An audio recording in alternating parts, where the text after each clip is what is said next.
I don't like sitting in seat 1A. You like 1B? It's a bulkhead problem. Bulkhead, not great. I don't need bulkheads. Nah, I don't need bulkheads. But at any rate, that's my favorite part of this coverage of Fernando Mendoza saying he's not going to the draft. Speaking of Baltimore, their former head coach, John Harbaugh's got a holdout on his hands. What? Uh-oh. Dexter Lawrence. Yeah. Sexy Dexy, right in the middle of that defensive line. Makes it all go for the Giants. Says he's not showing up. Doesn't want to play for the Giants anymore. His contract's not to his liking. So he's not at the first opportunity to be with his teammates because the rest of the league is going to start up with their OTAs, their April OTAs, pre-draft OTAs, next couple of weeks. But the teams with new head coaches have the opportunity to start it this week. John Harbaugh speaking about the Dexter Lawrence, as we always say in the media parlance, situation. Hit it.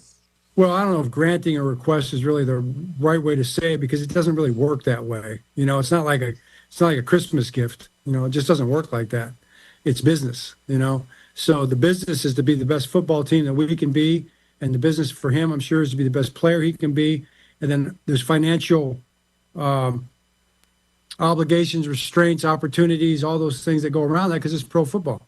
I guess there is in college football now too. It's just it's different a little bit in the way it works through the contracts in this league. So that's really what it boils down to.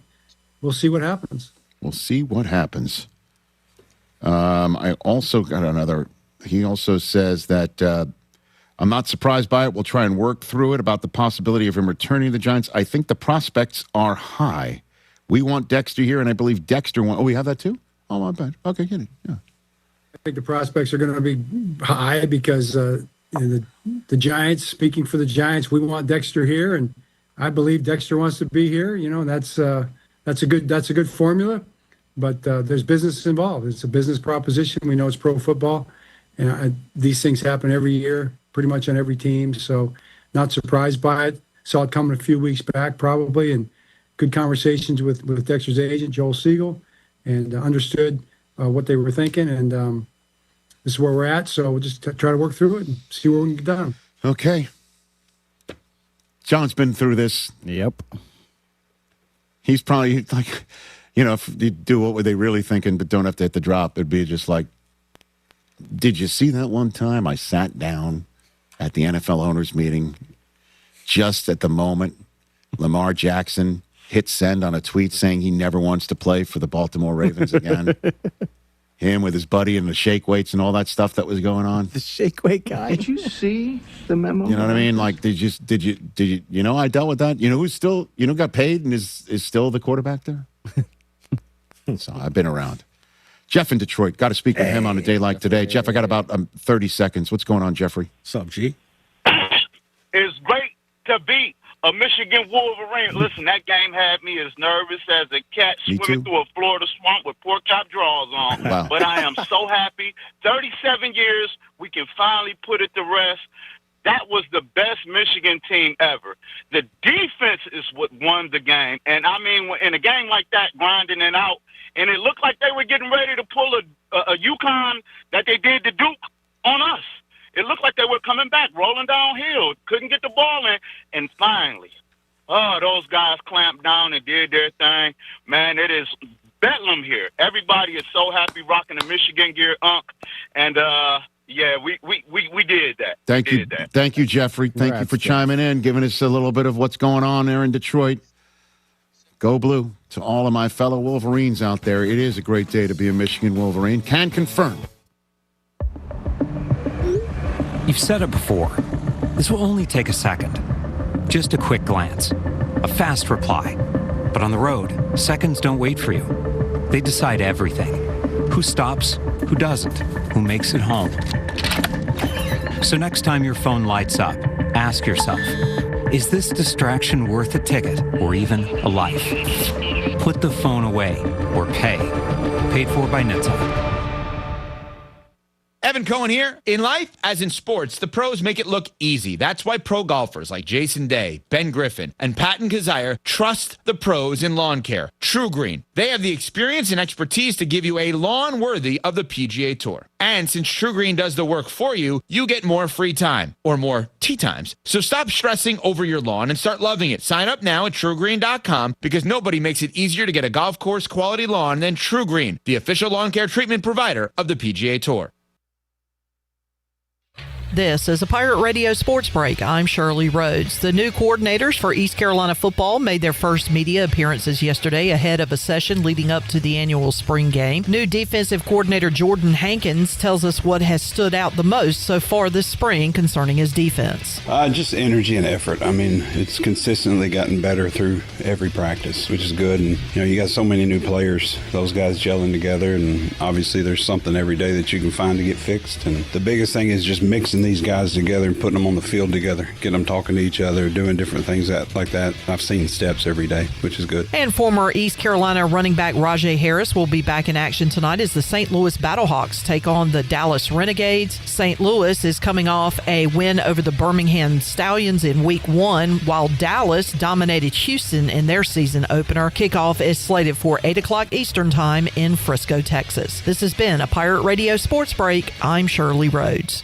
Hey Pirate Nation, Frank Etheridge here with First Flight Credit Union. Ready to save money on your current automobile loan? Right now our road to savings couldn't be faster. At First Flight we're making borrowing easy with our limited time auto refinance promotion. Apply today at one of our branches located in Greenville, Newbern, Havelock, Morehead City, and Cary to see how one of our experienced lenders can beat your current auto loan rate by 0.5%. All local residents are membership eligible. Terms and conditions do apply. First Flight is insured by the NCUA and an equal housing lender. Go Pirates. When it comes to protecting your home, don't gamble with just any roofer. Trust the pros at the Boone Group Roofing. Locally owned by Toot Boone, they've been serving all of Eastern North Carolina with honest, high-quality roofing you can count on. They offer no money down, and every job is backed by a 5-year workmanship warranty because your roof should be done right the first time. Don't wait. Call today at 252-714-0021 for a roof that's built to last and service you can trust. The Boone Group Roofing is on top of their game. The Toot Boone Boogie! Play ball!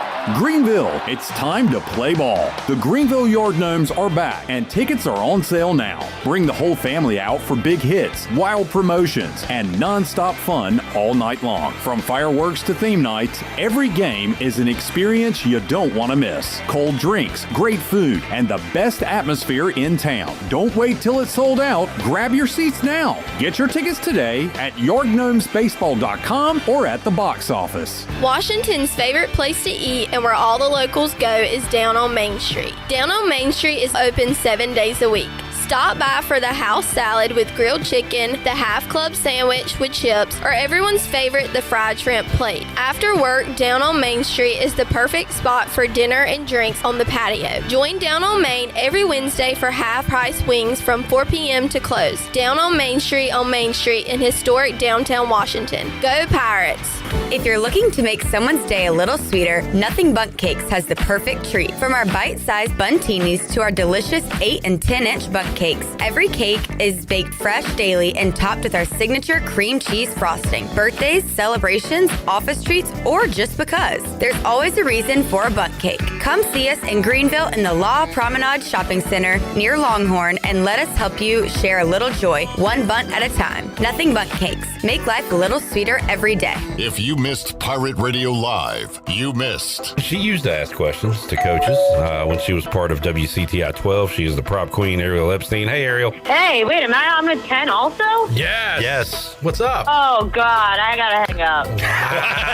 All right, keep the hate going. This is what I do to people. Hate. Pirate Radio Live, weekdays from 3 to 6, exclusively on Pirate Radio, Pirate Radio TV on YouTube, and on the Pirate Radio app. This is Pirate Radio, WGHB Farmville, 1250 at 92.7 FM Greenville, WDLX Washington, 930 at 104.1 FM Washington. Can you be quiet, please? Thank you. Welcome to Pirate Radio Live. Line drive into right center field. Burris around third. He'll tie the game. Herring gets to third base. RBI single by Austin Irby. This is the Pirate Nation. And we are Pirates because all you have to do to get anybody excited here is go, Purple! You guys are rocking. The city's awesome. And I love you guys. Sumo Konbe hit. Driven back. ECU standing tall. The biggest thing about Pirate Nation is we kind of get it for as small a community as we are. We really get everybody involved. Y'all are intimidating guys. I'm saying y'all are famous. Y'all are celebrity type guys, and that's intimidating. We never lose a tailgate. That's the one thing. Undefeated. Go Pirates! Yeah. Live from the First Flight Credit Union Studios in the heart of the Pirate Nation, here is your host, Clip Brock. Welcome in to a Tuesday edition of Pirate Radio Live from the First Flight Credit Union Studios. Clip Brock here with you on Pirate Radio, 92.7 FM in Greenville, 104.1 in Washington. We're on 1250, 930, online PR927FM.com. You can find us on the Pirate Radio app powered by Carolina Caliber.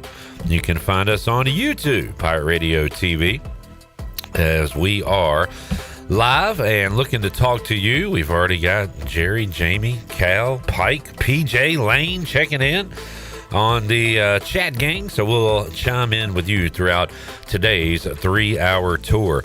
We've got guests to get to, including the head softball coach out at D.H. Conley, number 2 team in the state. Wayne Deans will join us, talk some Conley softball. Anna Sawyer, and he's got other former players who are playing college softball right now, so we'll talk about their great program and area softball. Former Pirate volleyballer Jennings Hall will join us on the Turner Home Team live line. It was down to Jennings Hall and Brody Alexander for our Pirate Radio March Madness contest. Who's the winner? We'll tell you when we tell Jennings coming up in hour number 2. Brian Bailey joins us in hour 2 as well. We've got Slim 80, Bryce Williams, who will be inside the Pirate Radio studios. Brandon Manning has coaching duties, so he'll join us via the Turner Home Team live line later on in the show and talk ECU and Duke. And the Mully Man will join us in a mere 5 seconds to talk Pirate baseball with us here on the show. Shirley Rhodes is here. We got intern Avery. We've got to my left Jared Watkins, also known as J-Bone. Hey, Jared. What's up, Clip? How you doing? I am doing great. It's a great day, great hoodie shorts combo day. Yep. Love a day like that. And a good day for baseball, hopefully, as Mike Mullis joins us. What's up, Mully Man? Hey, buddy. How we doing? Good. How are you? I'm good. You on the call tonight? I am, yeah. Revenge on the mind? Yeah, the Revenge Tour, Stop 1. Look, the last time we saw Duke, we walk off and a wild game. After that, the Pirates go to San Antonio, lose 3. But since then, Mully, 4 in a row, including... Lose 2 in San Antonio. That is correct. Yep. We had the Ethan Orby performance. Mm-hmm. My apologies. But another walk-off to end that weekend. Since then, Pirates have won 4 in a row, a couple of run rules against Charlotte this weekend. Mm-hmm. And then I guess I was not there, but maybe the home game of the year so far on a Friday night. Yeah, Friday night was 3 games in 1. It was the first 3 innings, and then the middle was kind of filler, and then the real content came in the end. But kind of like a movie. They set you up, and it was one long ass movie. If it was a movie, but I if you go back and look at these last 8 games, excuse me, and I'm not I don't like to play the ifs and buts thing, but in this situation, because it is very interesting. 2 pitches. If 2 pitches go a different direction, if they go in the Pirates' favor, we could be talking about a ACC midweek road win, and then a conference series road win against the team that was picked first, to finish to win the conference, won it last year. And you're looking at winning 7 of the last 8, which puts you most likely receiving top 25 votes as we sit here right now. Chime in to that. What if Jared? Our RPI is what'd you say? 30. I saw 8 different numbers, but we'll go 30. You win those 2, Mully. We're in the lower 20s, mid 20s. And at that point, yes, most likely. But what you have is 7 out of 8, 2 really big time situations. Right, but the road wins against the quality of opponent as Duke and UTSA, huge deal. Now, listen, not taking anything away, the sweep in college baseball is not what it once was. It is much, much harder. And I talk to guys up and down the various levels. If it's junior college, D2, D3, it doesn't matter. There is a dispersion of talent. And, there are guys that can sneak up and get you in that Sunday slot from a pitching standpoint that historically, have not been there. So that's generally speaking. Specifically, it gets tougher when you lose 2 of your weekend starters. You throw that on top of it. But even if you what's ironic is that is also happening all around college baseball is that the arms are going down. Yeah. So, and a great theory on that, remind me, we'll get back to it because I think folks will find it interesting. But just to finish up the thought on the sweep, going into the end of the game on the game 3, which I'm still screwed up Thursday, Friday, Saturday, but the end of game 3, at the end of that game, as we finish it out as the Pirates sweep, there had been 2 sweeps in the entirety of the conference for the entirety of the season. Wow. So that's kind of demonstrative of the point. But the theory with the velocity and then talking with pitching guys and even talking with Coach Knight, these umpires are graded. So we see the big talk in professional baseball, Major League Baseball about the ABS. So effectively, college baseball has a similar thing. You cannot review it, but these umpires are judged and graded off of TrackMan. They're graded off of technology. Okay, so as their opportunities are limited, and you hear Coach Godwin talk about the 86% overturn rule, that's part of their report card. Part of it is obviously their balls and strikes. As your grade falls, so all the guys that, just for simple reference, all the guys that make A's and B's, they get preferential postseason work, right? Even into regionals, etc. As you fall in that, you may find yourself at home for the postseason, even as an umpire. Well, the problem with that is it is being done, again, mechanically. It is being done via technology. And so the coaches, that's why the volume of breaking balls and the breaking balls in the strike zone. So guys, they can't nibble and bite quite as much. They're being forced to bring pitches back to the zone, and you're having to be able to get guys out in the strike zone with a breaking pitch because these guys just hit fastballs, right? Unless it is... On one extreme, you have Gavin Marley, who has a 90, 91 mile an hour fastball, high spin rate, but has explosive arm side action up and in. Okay, so that is his differentiator. A lot of these guys can throw 95 and not have that action. It can be 95 hold line is straight. It's still 95. It's still impressive, but it's more hittable than his 90. We've had some guys like that in the past, and you've talked about how it's coming out fast, but it goes out fast. That's correct. The park as well. And when you're hitting with, these bats are engineered by the folks that build the space shuttle. I mean, there's a lot of technology that goes into these bats, and so the talk about the increased VAR, and listen, this is all around college baseball. The increase in arm injuries. The question now, is it a direct correlation to the number of breaking pitches? Is it a direct correlation to the increased velocities and the squeezing somewhat of the strike zone? So it's interesting. And if you look at the pro game, as much evolution is taking place there with ABS and the impact it's having and will continue to have, I think we're going to see very similar things. I mean, again, guys, the Greg Maddoxes of the world, and everybody defaults to that as the poster child for getting strike calls on balls. Those days are over. Yeah. They just cannot exist anymore because you can touch your helmet. I asked Danny about it because as a pitcher, you want your strikes to be called strikes, but also you want that little quarter inch off the plate called a strike every now and then, and now in the bigs. Well, quarter inch now is an egregious miss. Yeah, good point. Yeah, they'll show that a guy missed by 1/10 of an or whatever. It's the measure is.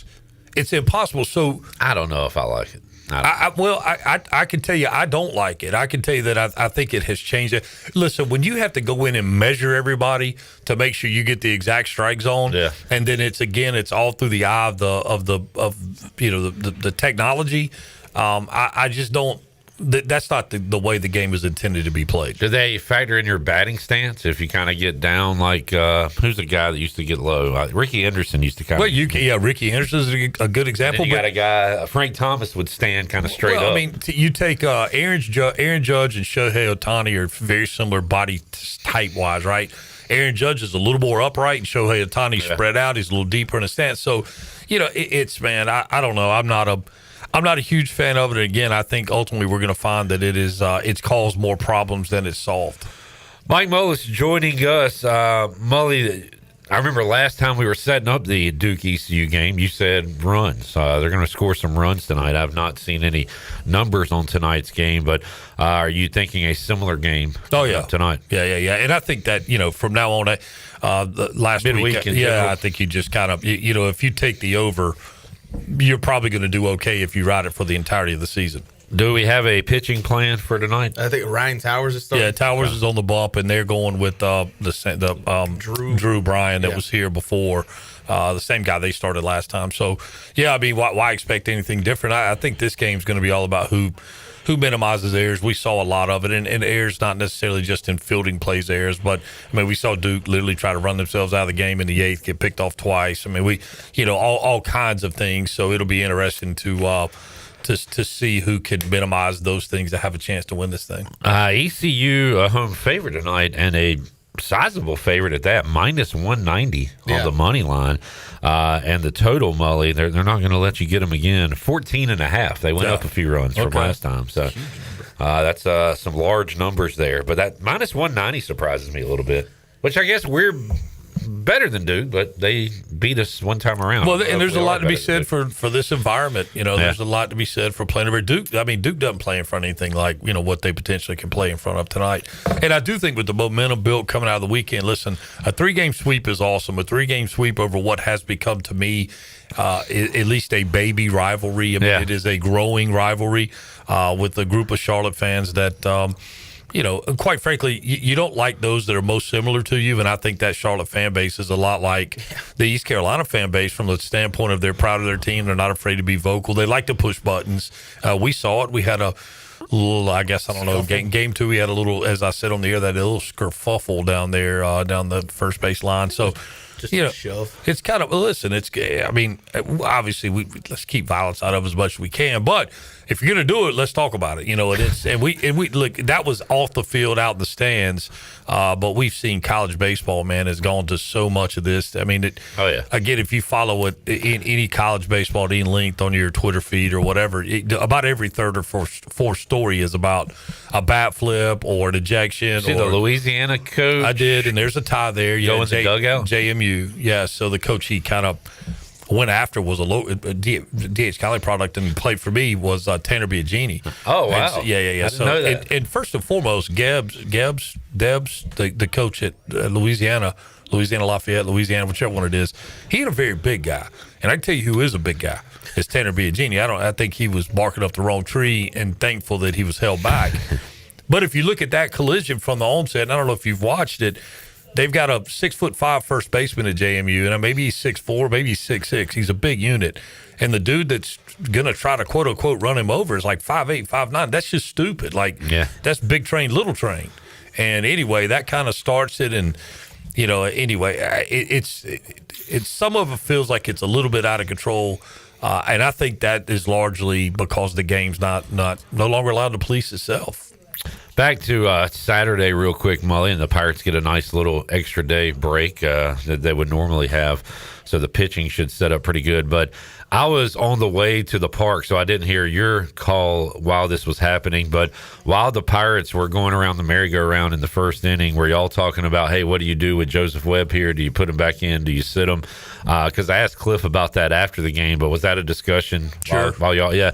And Cliff said at that point, we wanted to make it a 7-inning game. We scored that many runs. Hey guys, let's take care of business in 7. Let's not go to 9. So we're going to keep them in. We're going to try to ride them. And I think he went 3 innings. Yeah, he went in. I think he went. And there was some long at bats for ECU. Yeah, there were. So as a coach, speak to that. Like what does that do to a pitcher when he's sitting there and unable to warm up, throw, or anything? Well, you can still go throw. You can run down to the bullpen, get some throws in. I mean, you can make it work. And they remember their indoor pitching is behind their dugout right now. And on the first base? That's where they're in. So maybe he had a place to get up, play toss, and but nonetheless, it's more of a mental thing. You sit there, and you want to get back out, and but we're talking 40 minutes, 45 minutes. That first inning in its totality was 50. I think it was 52 or 56 minutes. And I got to think 45 at least, where ECU is 48. Yeah, when you put up that many runs. So I mean, listen, you also the factor there too is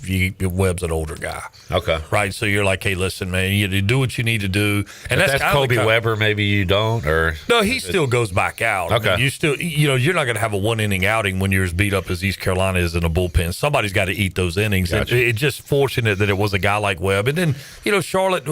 That was Webb's turn. He had been twice on the weekend, and and that's my concern with him is how far can he go and be effective when he's turned, on the second go. And I think what is proven to this point, at least the last couple outings, is this somewhere between 40 and 50 pitches is about what he can give you, kind of regardless of how he gets there. So he. No, he did what he needed to do. It was interesting to me. I think the thing that's not talked about enough coming out of that weekend was the outing Payne gave. Yeah. And that was an absolute kind of where did that come from deal. Not that he's not capable, but it's that we just haven't seen him much for whatever reason. Mully is a big I told you so Boucher guy when Boucher gets a hit. And I heard on the broadcast you did I told you so when you said the opposite. What were you talking about, him laying one down? Yeah, no, I 100%. Matter of fact, I asked him by it since then. I'm like, man, did you miss the bunt sign? I'm like, come on, dude. Everybody in the country that's ever watched an East Carolina baseball game was fully sitting on bunt. And I doubled down on the air. Listen, I first admitted, matter of fact, I never go back and listen to the calls or watch the calls. And I walked in the house kind of laughing, and my wife's like, what in the world? She don't watch it. And then I said, you got to see this. And I pulled it up, and we just kind of got a chuckle. I guarantee he's going to square one up here. I said, there's no doubt in my mind. Luckily, he hit it on the first pitch. So as I was continuing to stick my foot in my mouth, I just added, or maybe he's going to hit a ball off the scoreboard. So it not only, in all fun with Boo, because, man, great dude. And I've been a huge fan of his since he got here, and specifically this year. But he for him to hit an Oppo home run too was kind of a so if you're gonna miss a bunt sign and wink wink, he didn't miss a bunt sign, folks. But it was pretty funny. And these things get unnoticed. Godwin called it out. He also called out that he gave up a long home run, but said him closing that game out where you don't have to go to Jenkins or worry about anybody else is a big deal. Oh yeah, and quite honestly, for the preservation of the mentality of everybody that was working, be it the guys in the dugout or those of us in the press box. Well, it had run its course. I mean, an hour in the first. And again, it wasn't a long game. It was just a long inning that 4 hours the night before. That's right. And to the point where I remember we talked specifically in the first inning. I said, well, it's getting late early. Yeah. It just felt like. It felt like it was kind of wearing on. But look, man, really proud of how they played. It was fun to watch. I mean, we're seeing Grady Linehan kind of come into his own, and Davin Whitaker. I don't know what else you could ask of him. Braden Burris just continues to do Braden Burris things, and I think the sleeper for the weekend was the performance from Jeff Sabater. He comes in and just plays his game, and their defense clearly knew that he was a good runner because they had a very difficult time fielding the ball cleanly when he was at the plate. Part of that being the freaking amount of time that they took between pitches. Well, I don't know how you play defense behind a pitching plan like Charlotte has when it is so freaking slow and they're waiting on. I mean, they're not throwing pitches to, it's 4 or 5 seconds on the pitch clock before they go to throw, and then they pick, so many picks and whatever. But hard to play defense when your feet get heavy from just standing around out there. Mully, can you do one more segment? Or sure. You need to run? Yeah, no, I'm good. All right. I want to talk a little Masters with you. Let's do. We'll do that. Talk more baseball on the Buccaneer Music Hall scoreboard presented by the Buck. Another solid outing from Gavin Williams. Not like the one he had at Dodger Stadium last week, but 5 2/3, 1 run on 1 hit. It was a solo home run. He had 8 Ks. Something, Mully, that Gavin has struggled with at times, and when he avoids it, he's great, but 5 walks. That's a little too much, I think, for today. But 5 2/3, 1 run, 8 Ks. same old, his team gives him 1 run of run support. It's 1-1 in the 8th, and former Pirate Sean Armstrong is pitching right now for the Guardians. 1-1, 8th inning with the Royals. Good outing today from Gavin Williams on the Buccaneer Music Hall scoreboard. We'll take a break, come back, have more for you. Hour 1, Pirate Radio Live after this.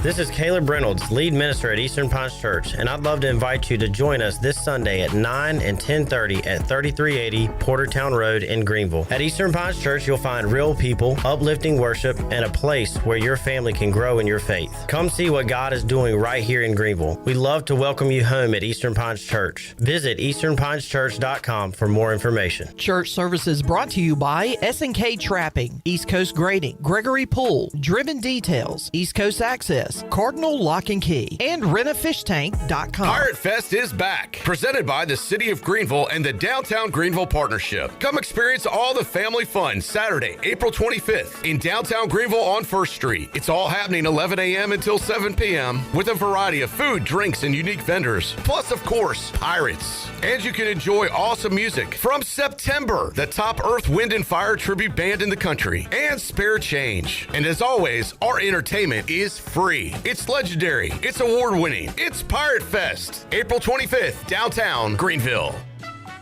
Doug Henry of Greenville is your premier used car dealership with over 300 vehicles to choose from and brand new inventory arriving daily to take care of all your needs. Doug Henry offers the best selection of used cars around, and it's easy to find right on the corner of Greenwood Boulevard and Memorial Drive. You can also find them at DougHenryofGreenville.com. Right on the corner and always right on the price. Doug Henry of Greenville.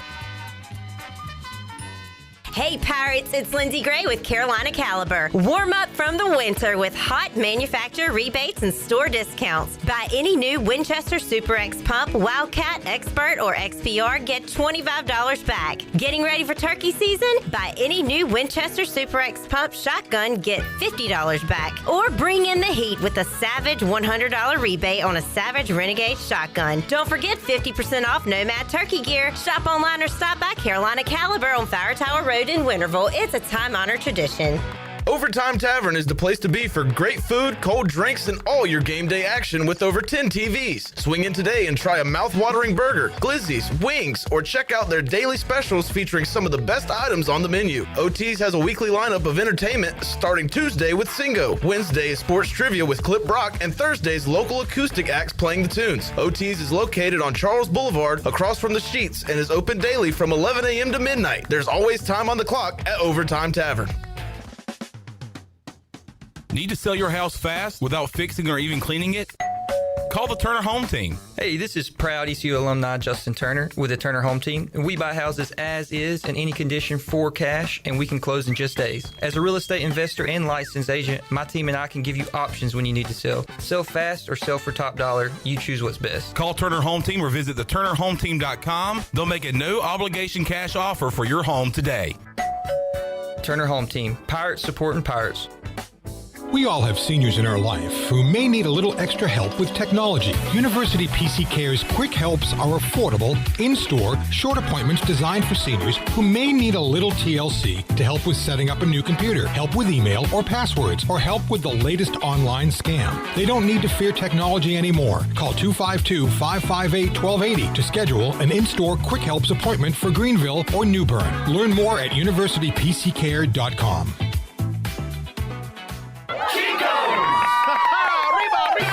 Chico's Mexican Restaurant in downtown Greenville invites you to party on the patio. Chico's outside patio is the perfect place to get all your amigos together for some Mexican food and fun. Call Chico's now to make a reservation for any large or small fiesta with all of your amigos. For Mexican food and fun, it's got to be Chico's Mexican Restaurant in downtown Greenville and online at chicosrestaurant.com. Chico's, where the fiesta never ends.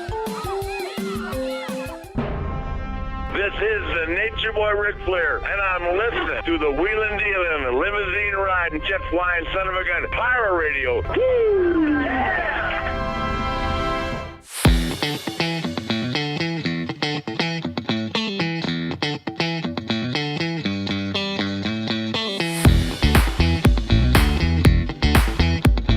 You're listening to Hour 1 of Pirate Radio Live. The Pirate Radio app is available now, powered by Carolina Caliber. Download the app today and have Pirate Radio at your fingertips. Now, back to the show.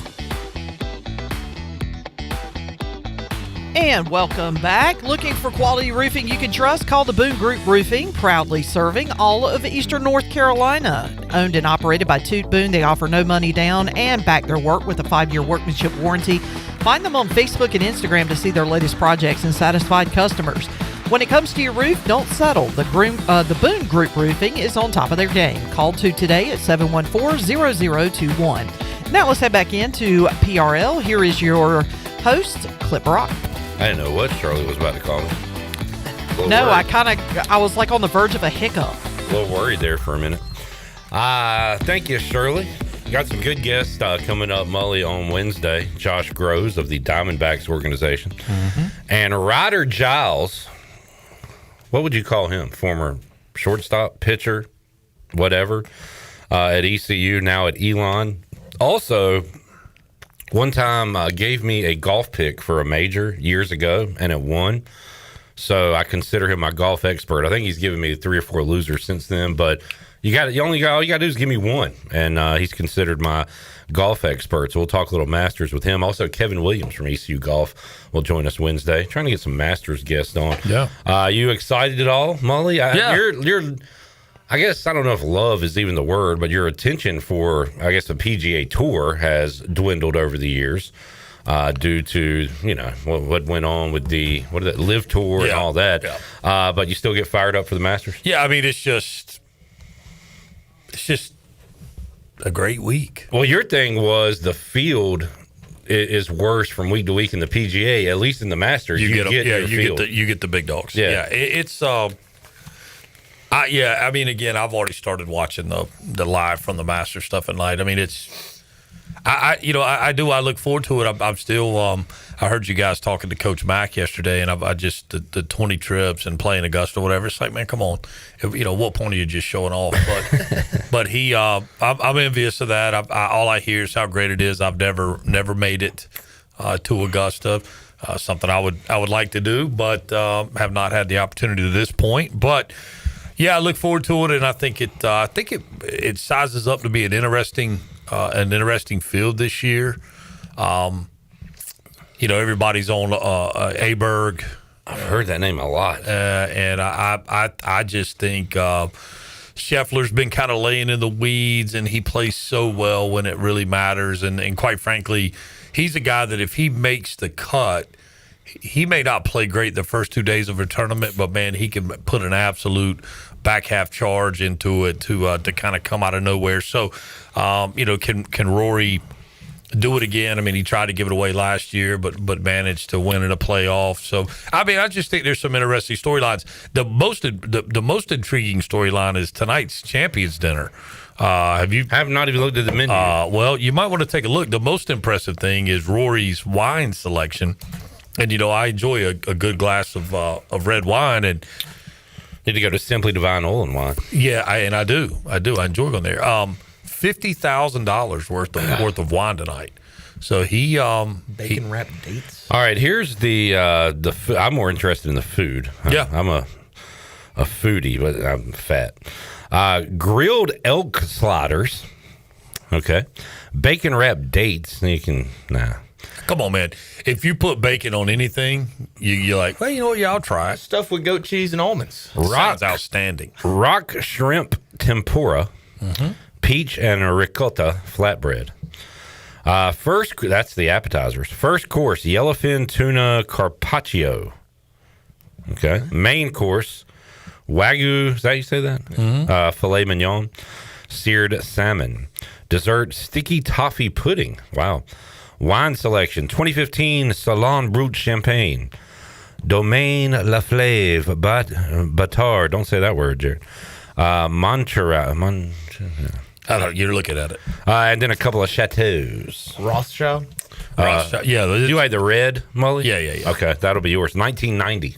Yeah, and to go with the Wagyu steak. Yeah. But $50,000 in wine selection, that's it's pretty impressive. Hey, you see so many of these menus. That to me is a well paired menu. Like it, it all kind of all works. And at the same time, variety.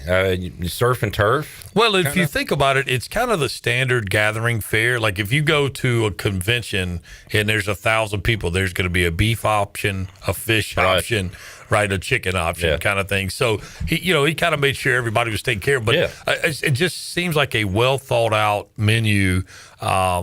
And again, I just can't get away from the wines. That's just pretty impressive. And you've had them in the past where guys are almost like, we're going to have just like random stuff, just see. But that. You thought that was pretty well thought out? Yeah, I did.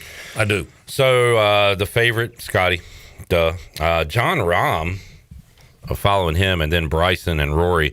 I've got to put a dime or a nickel or whatever I got in my pocket on Colin Morikawa. I always take him. He's plus 3,500. He has had some good finishes there, top 10s and stuff, Mully. Is your guy participating? Finau? Yeah. I'm trying. I didn't see him on the list. But why does everybody love Aberg? He's playing really, really well right now. And what does that mean at the Masters? And again, he's got a little bit of choke artist in him. So Danny Beal last week said if you could find a bet him leading after, like going into Sunday, take that and just avoid Sunday. Yeah. That was his thing. In my sleeper, I didn't take Finau. So, Will Brinson and I do this every year, and we have the back and forth thing. And do y'all do like a stable of golfer? Like y'all do? Yeah, we take 5 and top 3. Yeah. And so I took Minwoo Lee this year as my kind of dude out of nowhere. Okay. Not familiar. But he's a guy that quite frankly is playing extremely well. And I just like the discipline, the managing of the golf course that he does. I just think he's got a chance to be right there.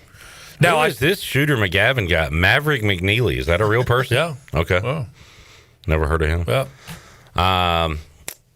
And then I was listening to Nadu Spaces talking about basketball last week, Jarrett. Chris Gotterup was in the chat. Oh, really? I've never heard of him either. Apparently, he's won a couple of events. And you got, what about these names, Mully? Brooks Koepka. I got to say, it'll be fun to see him play. I just hadn't seen him play in forever. He's back on the PGA Tour. Oh, that's right. Yeah, he did come back. He's kind of he's a guy in this environment that could show up. I mean, he just always seems to have that knack. But he hasn't played well in his return, but that does not mean anything for the Masters. Patrick Reed's a name that keeps coming up too, that people are trying to kind of wish it in to being. And I don't know why. I guess maybe so they could cheer against him because he's just that kind of been that villain on the tour when he was on the PGA Tour, just with some of his antics. But you bet $1 on Fred Couples, you can win $2,000. I'm not going to do that, but maybe find a Fred Couples to make the cut. I like when he's just out there looking like a grandpa. It's a cool guy out there. Hit him down the middle of the fairway. Well, he's a cool grandpa. I mean, he's got a little aura about him, as the kids say. I'll tell you the other thing with the Masters, man. It was kind of the other day sitting around talking with the guys. Everybody has a Masters story. Like if they follow golf at all, and so many people have been to Augusta, and you just hear like people start telling their story of even like, I remember when I was watching and such happened, and I remember I was there and I walked back to Amen Corner and whatever. There's not another golf tournament that has that. Part of it is it's one of the few golf tournaments that plays at the same place all the time. But the biggest story every time, is the golf course itself. Yeah, it's perfect. Well, that's my thing. Like I don't want to poo-poo it, but it would be like us getting excited about Green Bay and Washington playing at Canton or something. Like it's all about the field almost more than the teams or the players. I don't think that's completely fair. I think there are years where the field has not been as attractive. Like coming out of the first year of Live, and you had the Live guys coming back, and it felt really weird. It felt very unattractive. But I mean, I think it would be more in line with if to go to NASCAR talking about the Daytona 500 or talking about something like that. That if you're not a NASCAR fan, you're like, well, they're just making a bunch of left hand. You know what? And I'm that way maybe about the Big East tournament. where I don't care about the teams as much as postseason basketball at Madison Square Garden is cooler than other arenas. Right. So well, maybe you look at the fact that there are games that are played, and I think it's specifically about Major League Baseball. During the Little League World Series, they play, it's so cool because they're playing at this park that they put together to play this game. Field of Dreams. The Field of Dreams. They did the one in Fayetteville a few years back where they, put a ball field on the base. So there is something to be said for the venue, regardless of what the sport is. Jamie did a top 10 on Oberg. Jerry put $1 on Phil years ago, won $300 when he won the PGA at 50. There we go. I'm looking forward to talking to Greg Hudson on Thursday. I've heard the story before, but he'll tell it again. Playing Augusta with Skip and Lou. And don't get much cooler than that. So we'll talk to Hud later this week. Mully, we'll let you run and save the rest of your voice for your game tonight. Shout out to the Pirate pitchers. Former Pirate pitcher Sean Armstrong works a scoreless eighth. He walked 2, but struck out 2, got through the 8th. Bottom of the 8th now. It is Cleveland 1, Kansas City 1. Gavin Williams started it out with 8 strikeouts, 5 2/3. Sean Armstrong, 2 strikeouts in the 8th inning. So Pirates get it done, Mully. Good awesome stuff. Hopefully they get it done tonight. What you think? You feel pretty decent? Yeah, I feel good about it. I mean, again, we just take care of the ball and take care of the mental stuff and just go play Pirate ball. The ABs have been better. They've been stringing things together offensively, very opportunistic, and I kind of like where they're at. And sometimes I read too much about, from online folks. It was not that I thought people were giving up on this team, but good to see the crowds, over this past series. And it feels like old school Pirate baseball. Yeah, crowds out there. Yeah, and it's a little bit of fair weather nature there. Sure, it is what it is, yeah. and that's part of fandom, right? I mean, it's so if they didn't care, they wouldn't say anything, and nobody would ever show up. And there you have it. There would be no chat boards or message boards or whatever. So, all right, Mully, man. Appreciate you. All right. See you guys at the ballpark. We will take a break, come back, wrap up hour number 1. Coming up, hour 2, Brian Bailey, Jennings Hall. We got Wayne Deans to get to. We got Bryce Williams, Brandon Manning. How are we going to fit it all in? I don't know, but we're going to do it. And we'll be back with you after this.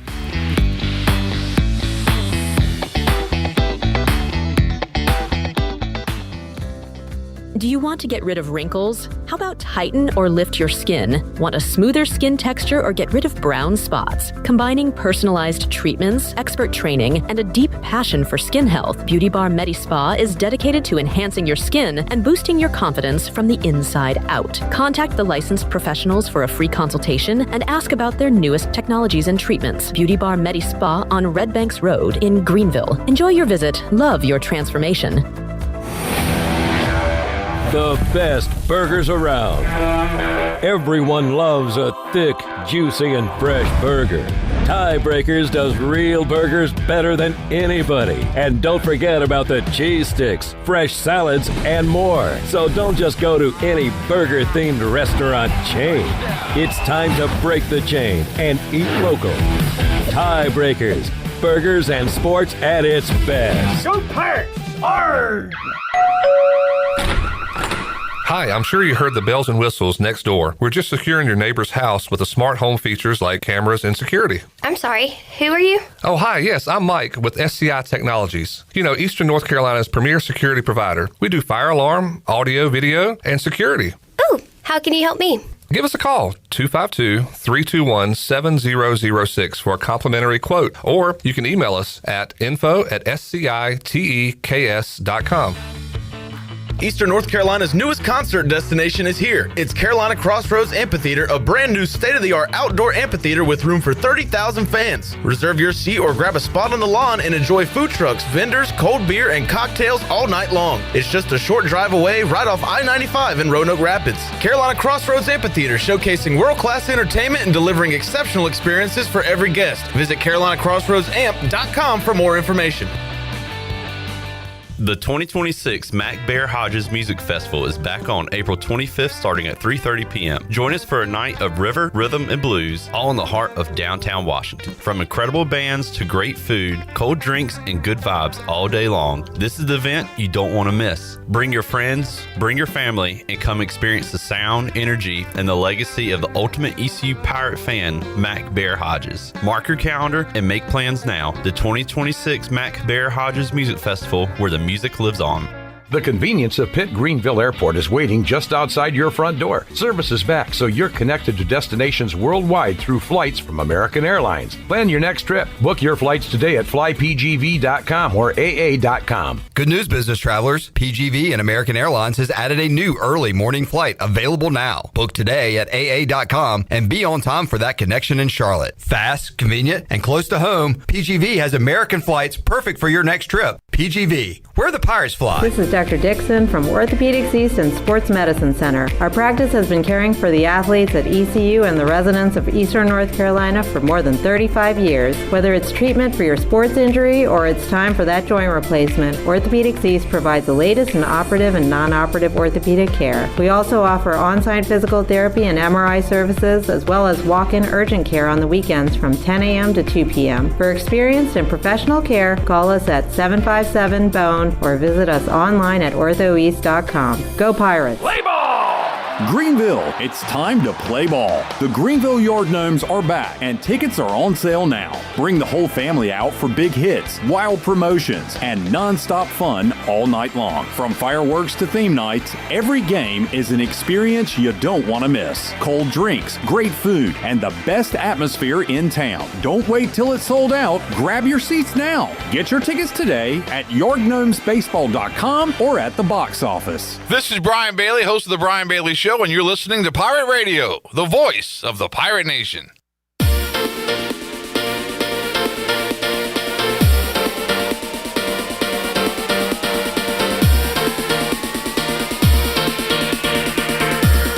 You're listening to Hour 1 of Pirate Radio Live. The Pirate Radio app is available now. Powered by Carolina Caliber. Download the app today and have Pirate Radio at your fingertips. Now, back to the show. Welcome back. Looking for a great meal in the heart of downtown Greenville? Well, come on down to 5th Street Hardware and Tap Room. Whether you're craving a juicy burger, a fresh seafood basket, or a tasty sandwich or wrap, they've got something for everyone. Grab a bite with friends, relax on the patio, and enjoy the cozy, welcoming atmosphere.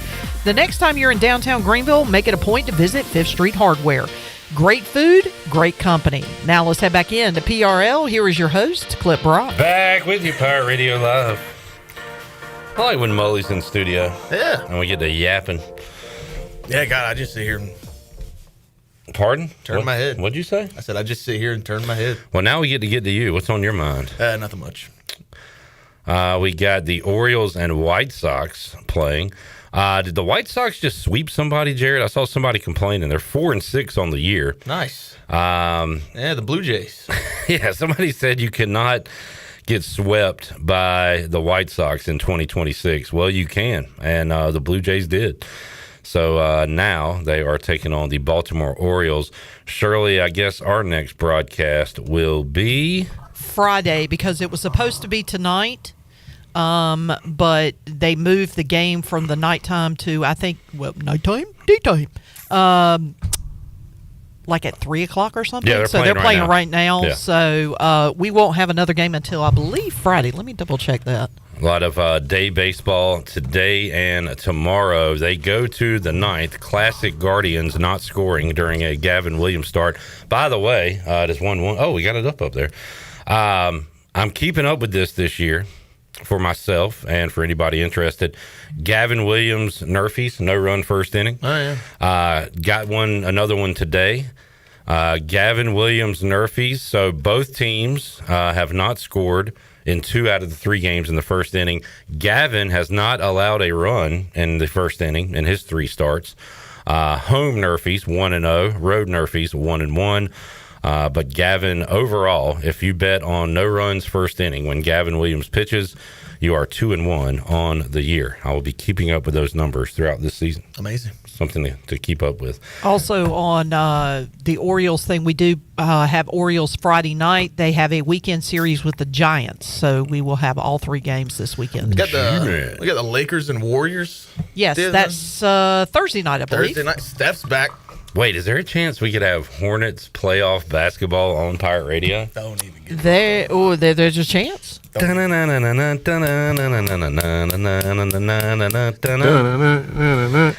Coming up tonight, big one, Hornets Celtics. Big one.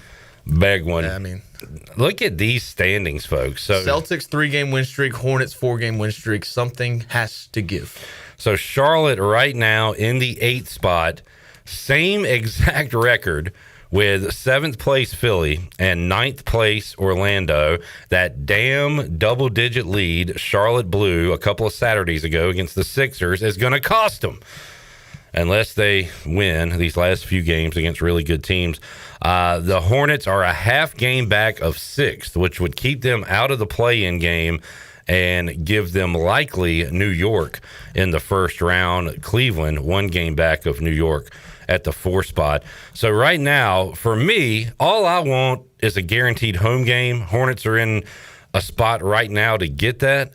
But, again, they're tied with number 9, Orlando. I hope they stay in that 7-8 spot. It'd be awesome, Jared, obviously, to get to that 6th spot. Yeah, tonight you need the Hornets to beat the Celtics and the Heat to beat the Raptors. And we could potentially move up. And then tomorrow you look ahead to the Sixers don't play. And then you look to Thursday. The Heat and the Raptors play again. Need the Heat there. And the Sixers need to lose to the Rockets on Thursday. Question. This sounds silly, but if you're the Hornets, do you tank the 7-8 game, lose it on purpose, and avoid the Celtics, and then try to win versus the 9-10 to take on the Pistons?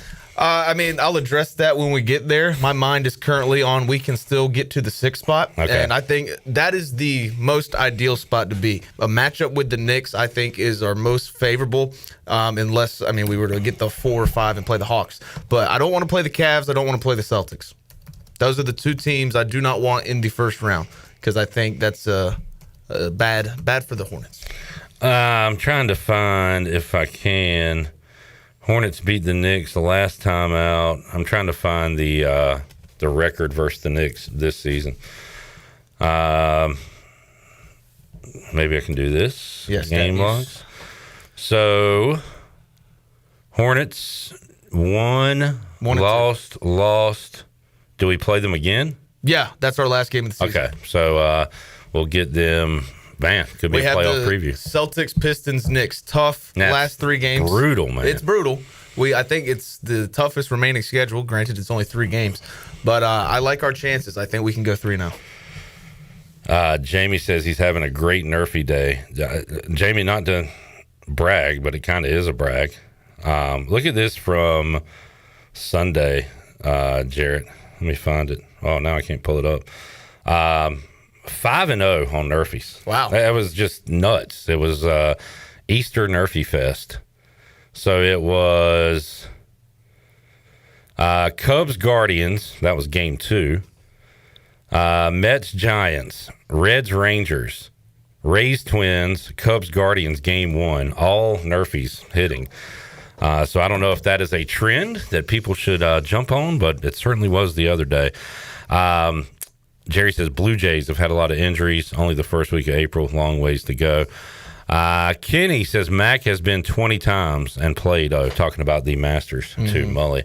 I don't know. That's not really on my bucket list to stand around and watch people play golf. I can barely watch it on TV. Yeah, no. I'll be watching Bristol on Sunday. Sorry. Bristol. I know what I'll be watching tonight. Jarrett won't. Rajay Harris. Down the sideline. Yeah. In the UFL. A Tuesday night game. Yeah, what? Tuesday's a great night to have it. No, There's nothing else going on. Hornets Celtics, NBC, 8 o'clock. I know. Is it actually on NBC or is it on Peacock? It's NBC. The Hornets are on the National Basketball my Channel. late grandparents' TV. If they were still with us, could flip over there. That's amazing. It's the dream. Yeah. Hog heaven. But yeah, I mean, I got to work tonight, so I won't be able to watch the Hornets unless I pull it up on the phone. But definitely would not be watching the UFL. Jared has a beef now with the UFL folks. I mean, even if that hadn't happened, I still wouldn't watch it, but I wouldn't talk about it. I wouldn't talk about my hatred. I wouldn't talk about my indifference. I don't care. I mean, I'm watching it for one guy, Rajay Harris. Yeah, your guy. Yeah. So you're not a Rajay guy? I'm a Rajay guy. Okay. But I mean, My God! I'm not going to watch the game. Okay. I'll look at the stats afterwards. Yeah, me too, probably. But I'm hoping Rajay. Look, my goal. Stats, of course, is a statistic you can look at. My goal for Rajay tonight: get in the positive. Yes. Right now, he has -8 total Is this yards. the second game? Yeah. Okay. He had a good day returning the football. Had a return of 30+ yards, but we'll take that. Love that.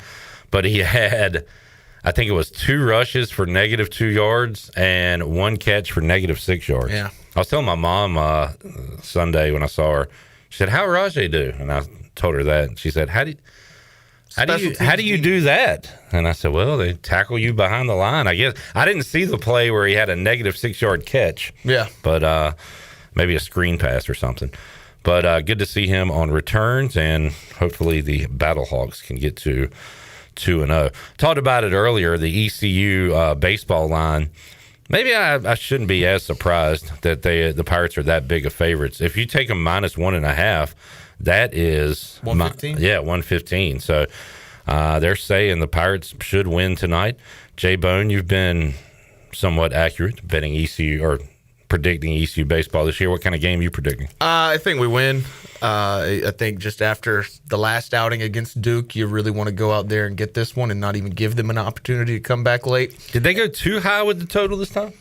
It's a big number. 14.5. I've said this about the midweeks. I like predicting under on the midweeks, but I could see it being both in the double digits for both teams. Real quick, did you watch the championship last night?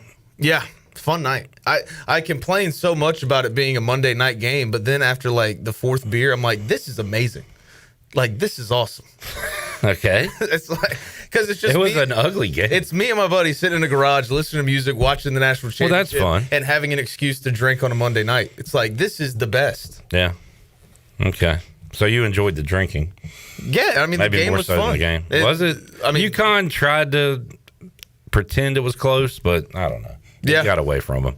And I think Dan Hurley even admitted that he wanted to muck it up. And I don't think the plan was to brick all those shots. And I saw a lot of people probably watching for the first time maybe saying that, Michigan, God, they can't shoot a lick. They can't do anything. That was their worst performance by far. They've scored 90 points every game this freaking tournament. But, I mean, dominant in the paint, 22 points in the paint going into half. And that's kind of where you're like, geez, they might have this one. Strong defensively, and Coach Mack shouted out Godot yesterday. Godot from North Carolina, and he ended up being the mop. Yeah, unfortunately, Jeff Nadeau's bet loses by half. Oh my God, that was funny. I took it too. It honestly shouldn't have been close. That guy, he was like, he should have hit because he was getting his shots up. He was like 0 for 5. Finally hit a 3. He had 2 free throws with like 20 seconds left. Yeah. And I was like, man, if he could just get fouled one more time.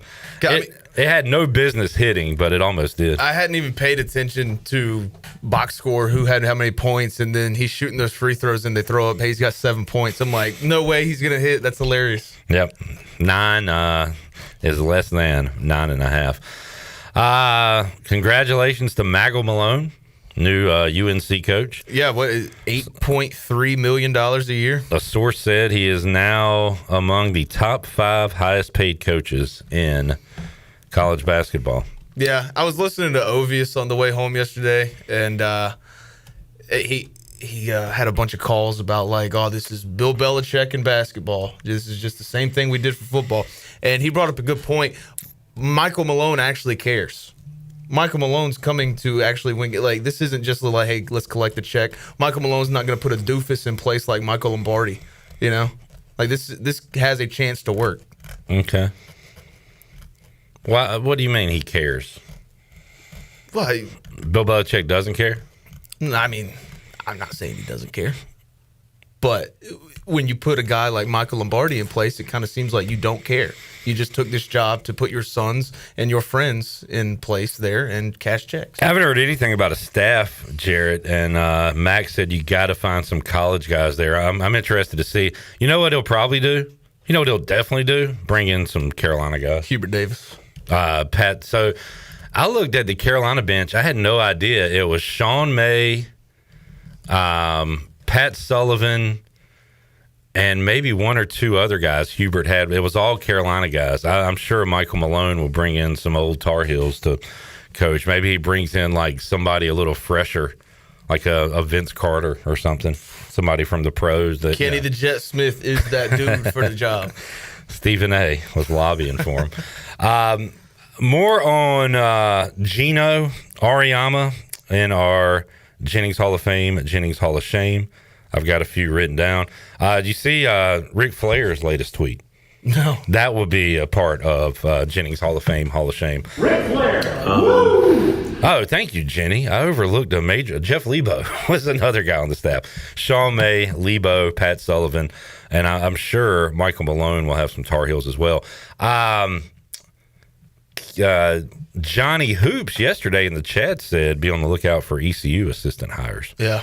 Portal is open, right? Yeah, I think we've had 8 guys in her. Trevi LeBeau in the portal. Woodard, Delorier, Jay Shane. And there's one more who's still here. Patty? No. Patty the Baddie? No. Patty the Saddie. I forget.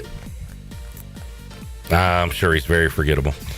All right, we will take a break, come back, hour 2. Brian Bailey joins us after this.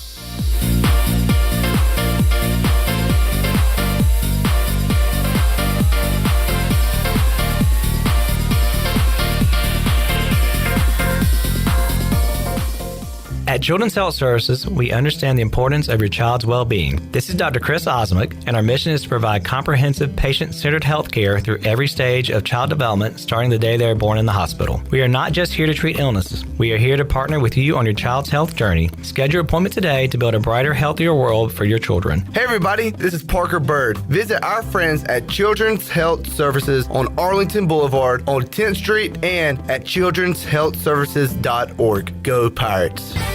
Saturdays are your day to kick back, relax, and have fun. That's why Altavola Market Cafe is the perfect place to go for dinner, drinks, and takeout. Altavola is open every Saturday at 4 p.m. on the bar side, serving a special selection of menu favorites of appetizers, pastas, and specialty pizzas. Whether it's dine-in, takeout, or drinks with friends, Altavola is the best choice every Saturday starting at 4 o'clock. Visit AltavolaMarket.com to see what's new, and visit Altavola on Red Banks Road every Saturday starting at 4. Pirates supporting pirates.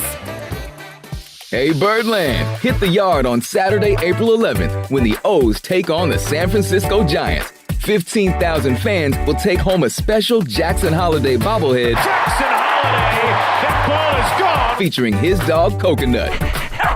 Don't miss it. A rising star, his four-legged best friend, one must-have collectible. Being able to come back to him after the games, he's the best. Get your tickets at Orioles.com/tickets. Hey Pirate Nation, level up your weekend at the Greenville Museum of Art on Saturday, April 18th. Bring the whole crew from 11 to 3 for Super Family Game Day. We have board games, arcade classics, food, and fun for all ages. Then come back at 6 p.m. for the GMO Arcade, an adults-only night with games, trivia, and an open bar. Grab your tickets now at gmoa.org in the events section and support art in our community. Don't miss it. Go Pirates!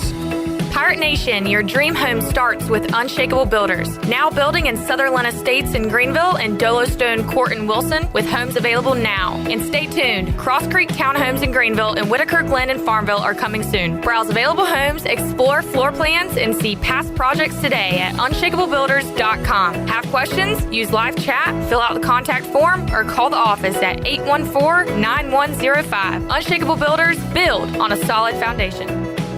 College is hectic, but where you live shouldn't be. At Pirates Cove, you get your own quiet space and private bathroom. With 2 pools, a fitness center, EV chargers, the only student property with a new soccer mini pitch field, a business room for focus, and a quick ride to campus.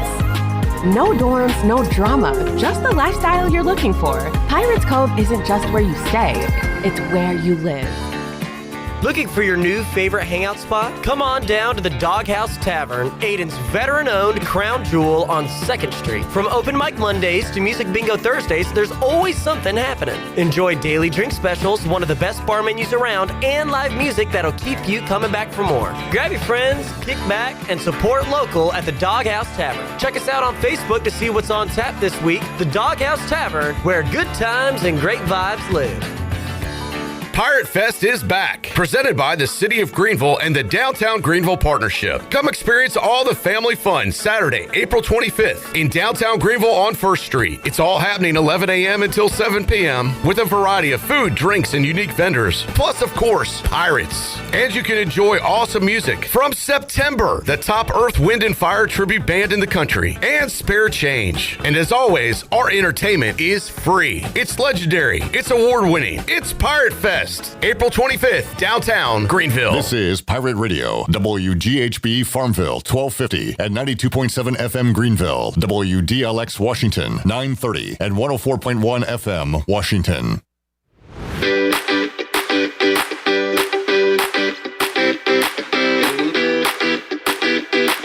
You're listening to Hour 2 of Pirate Radio Live. The Pirate Radio app is available now, powered by Carolina Caliber. Download the app today and have Pirate Radio at your fingertips. Now, back to the show. Welcome back. Michaels and Gateway Family and Cosmetic Dentistry has been Greenville's premier dental practice for over 40 years, and their mission is to provide exceptional dental care with compassion, integrity, and innovation, ensuring every patient leaves with a healthy, confident smile. Visit them at 2330 Hemby Lane in Greenville or give them a call at 752-1600. Now let's head back into PRL. Here is your host, Clip Brock. Back with you, Pirate Radio Live. Going back, reading hour 1 of the chat, and I will get to that after Shirley lines up Bailey, because she's going to have some sound bites to hit.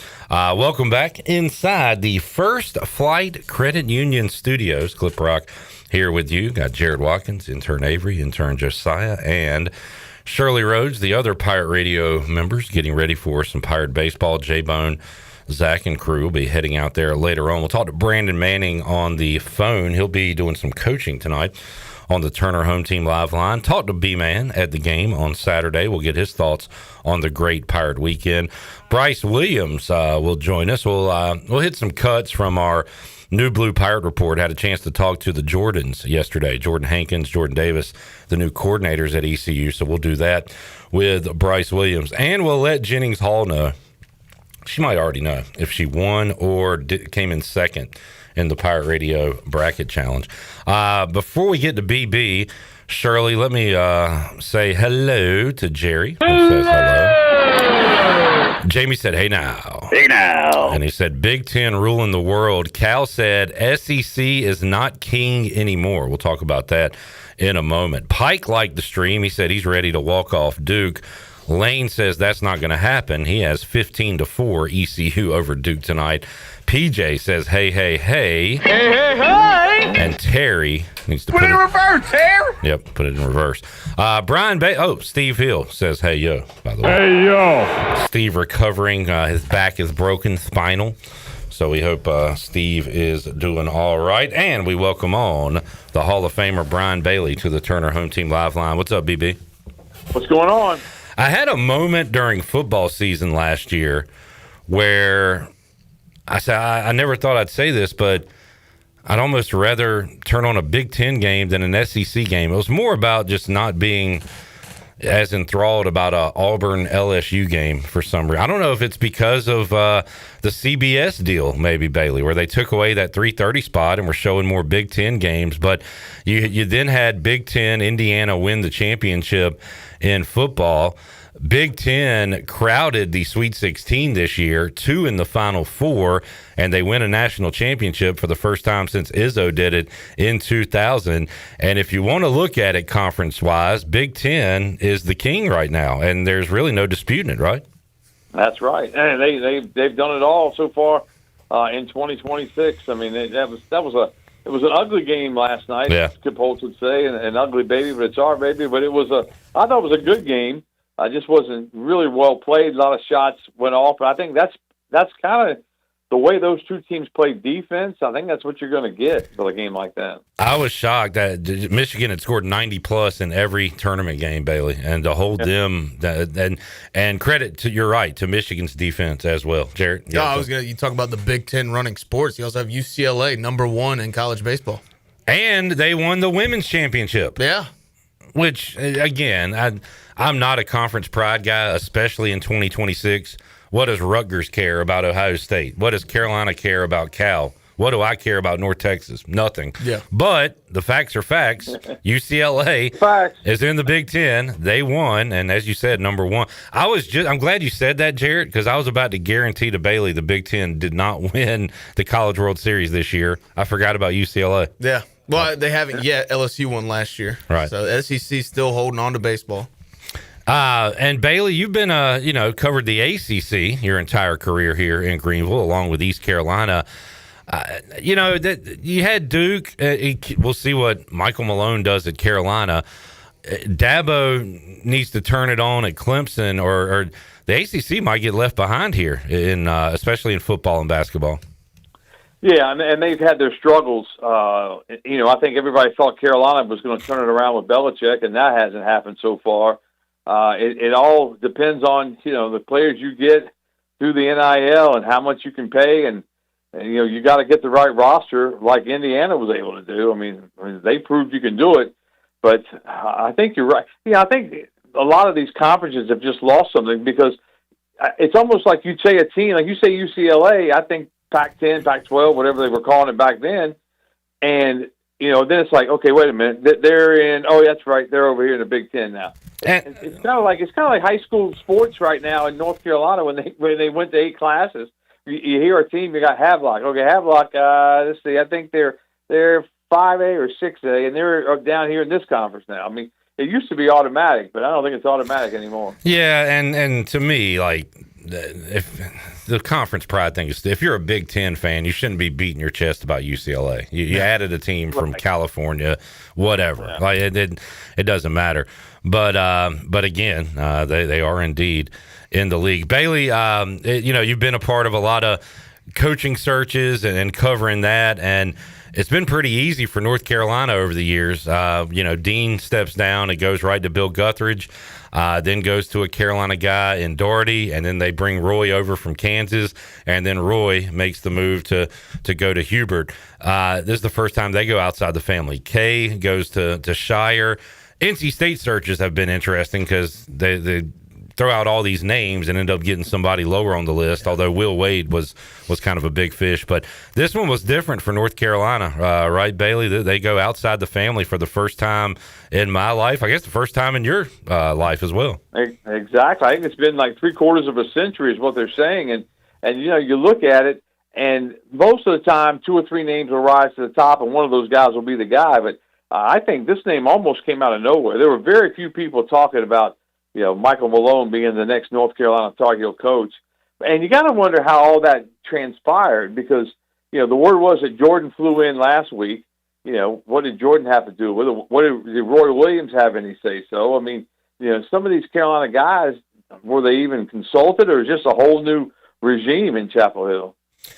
Yeah, and have you followed at all the Smith Center thing, Bailey? What is it? So they're either going to renovate it or build a new arena, and I guess the kind of old guard wants to keep things in the Smith Center. New guard wants to build a new arena. Are you following that at all?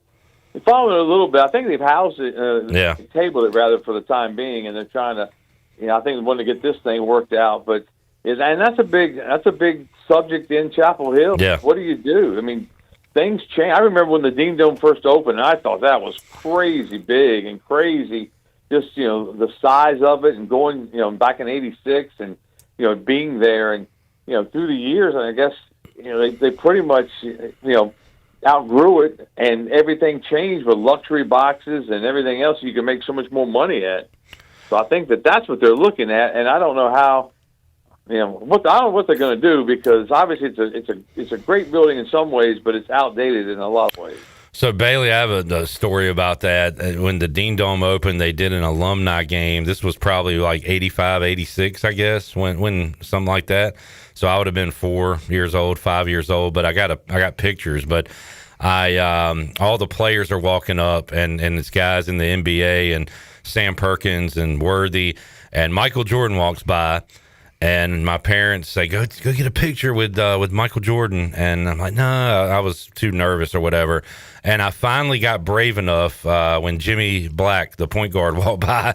So I got a picture with Jimmy Black, but I bypassed Michael Jordan. But me and Jimmy Black, I got that photo forever. You're tight.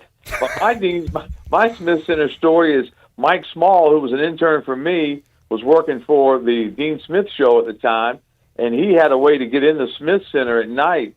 So we had a bunch of us going to Charlotte for the ACC tournament. We stopped in Chapel Hill that night, and we went in the basketball arena, but we couldn't turn on the lights. So we played full-court basketball at the Smith Center in the basic dark. It was a little bit of light. You could barely see, but we ran up and down the court like we were college basketball players. There we go. I have made a layup on the Smith Center court. Never been. Hitting threes. J-Bone, you 4 against, will it work or not? Michael Malone, North Carolina. I said yesterday I wasn't a fan of it, but I mean, the more you think about it, he is a good coach. I mean, I don't know. I mean, it clearly wasn't your first, second, third, fourth, or fifth option. Yeah. But I mean, hellfire. You brought up the Matt Campbell thing yesterday. If your sixth option is a former NBA champion, you're not doing everything wrong. NBA champion. Now, I get it. Like, college basketball is more like the pros now than it was when he was in there. What did we say, Jared? 2001. 2001, his last time. Yeah. Manhattan as an assistant. The Jaspers. Down in 2001. But, like, roster construction now, Bailey, is more similar to the pros than it was, when he was back in college then. So. Yeah, I mean, it is basically a professional sport now with the way NIL works and money and everything else. So I think he's, what I've read about him, he's a good coach. He just didn't seem like a fit for North Carolina. Seems like a fit for NC State, if you ask me. I'll tell you what, Bailey, this is kind of an old man take, and I was kind of thinking, does he go the international route? He's had success with those guys in the NBA. But I was looking at NBA mock drafts, and I see A.J. DeBonsa from BYU, Darren Peterson from Kansas, Cameron Boozer from Duke, Caleb Wilson, North Carolina, Keaton Wagler, Illinois, Darius Acuff, Arkansas, Kingston Flemings, Houston. All these guys I watched play college basketball. Koa Pete, Arizona, Sanak from Houston, Lindenborg.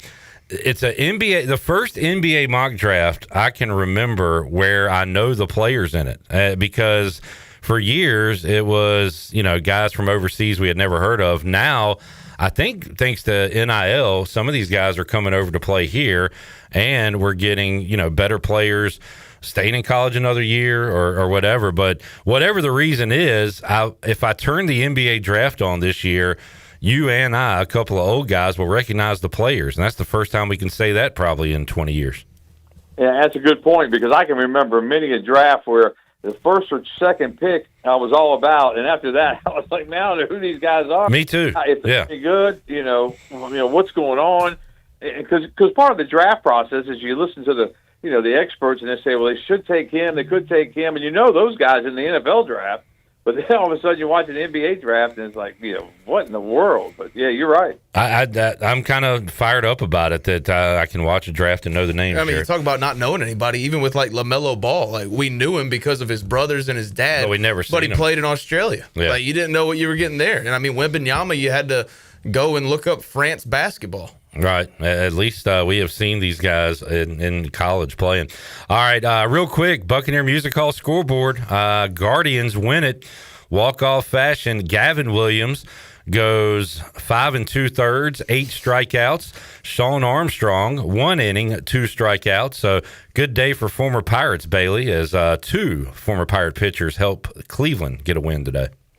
Did Armstrong get the win? Because I know Gavin got a no decision. No, because they didn't score until the, I guess, ninth. I guess they walked him off. Armstrong pitched in the 8th. So, okay. Yep, no decision for both of them, but combined 10 strikeouts from those Pirate pitchers today. And if Gavin can get his walks down, he walked 5 today. 5 today, yeah. Average, I think his earned run average is like 2.04.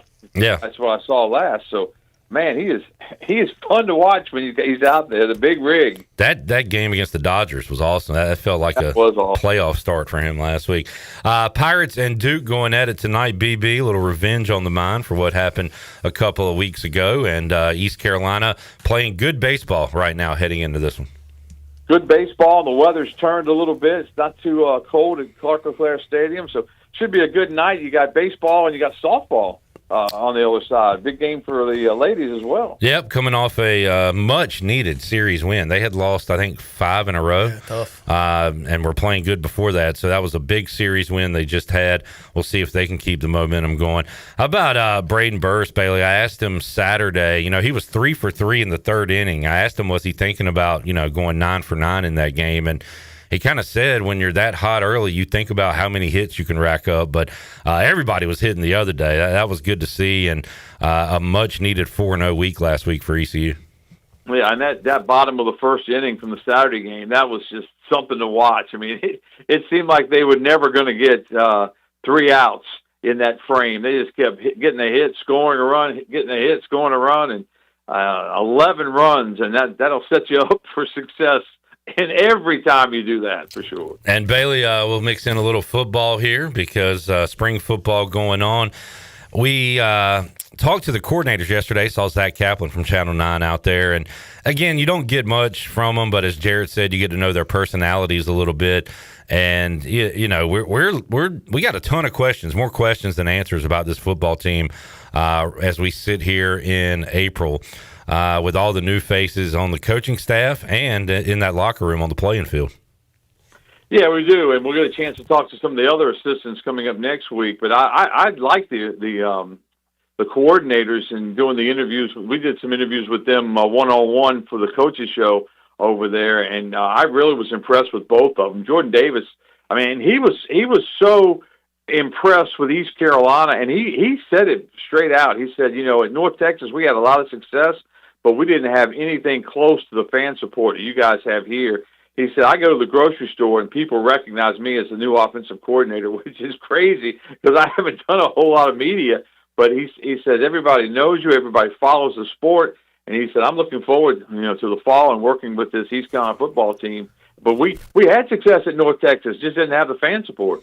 That's crazy. He's getting recognized in the grocery store because I had no idea what he looked like until he walked up to the podium. Yeah. Well, there you go. It's a football town. All right, we'll wrap it up with you, Bailey. We did our early April 2026 NFL starting quarterback rankings yesterday. I like Dak more than a lot of folks. So let's see. Let me ask you about my guy first, Bailey. Would you rather have Jalen Hurts or Jaden Daniels? Jaden Daniels. All right. Jaden Daniels or Jordan Love? Jaden Daniels. Daniels or Purdy? Daniels. All right. He's got him about. Daniels or Baker? Daniels. Wow. Daniels or Bo Nix? I like you, Brian Bailey. I gotta get off the schneid. You got him about where we had him. We had him one spot behind Baker. All right, let's go with your guy, Dak. Dak or Caleb Williams? Dang, Dak. Dak or Jared Goff? Dak. Here's a tough one. Dak or Trevor Lawrence? Dak. I had Dak ahead of him, too. Dak or Sam Darnold? Dak. Dak or Justin Herbert? Justin Herbert's pretty good. I still got to stick with Dak. Wow. All right, we're getting up on the list now. Love Brian Bailey. Dak or Drake May? I'm cutting it off after this. I'll take Drake May. Okay. He's so young. Well, you got Dak about 7th. We got him on our list at like 9th. He's top 10. We had Daniels a little lower. I think 16. But basically, it was a fun little exercise. I would have had Josh Allen number 1, Bailey, but Jared and Nick overruled me. They got Matthew Stafford in the number 1 spot. I would take Josh Allen over Matthew Stafford. We got Stafford, Allen, Mahomes, Jackson, Joe Burrow as the top 5. So just kind of looking around, seeing we also did Fernando Mendoza. We got him like ahead of 8, 9. We got him ahead of Aaron Rodgers, and he hadn't even played yet. Wow, how about that? But always fun to talk a little NFL, no matter the time of year. Got the draft coming up later on this month. Anthony Smith. Anthony Smith, J-Bone. Yeah, next Tuesday. 2 top 30 visits now.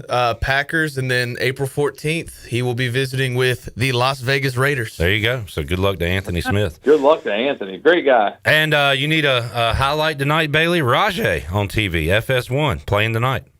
All right, we'll check that out. Battlehawks. Glad you said that. All right, BB. Appreciate you, man.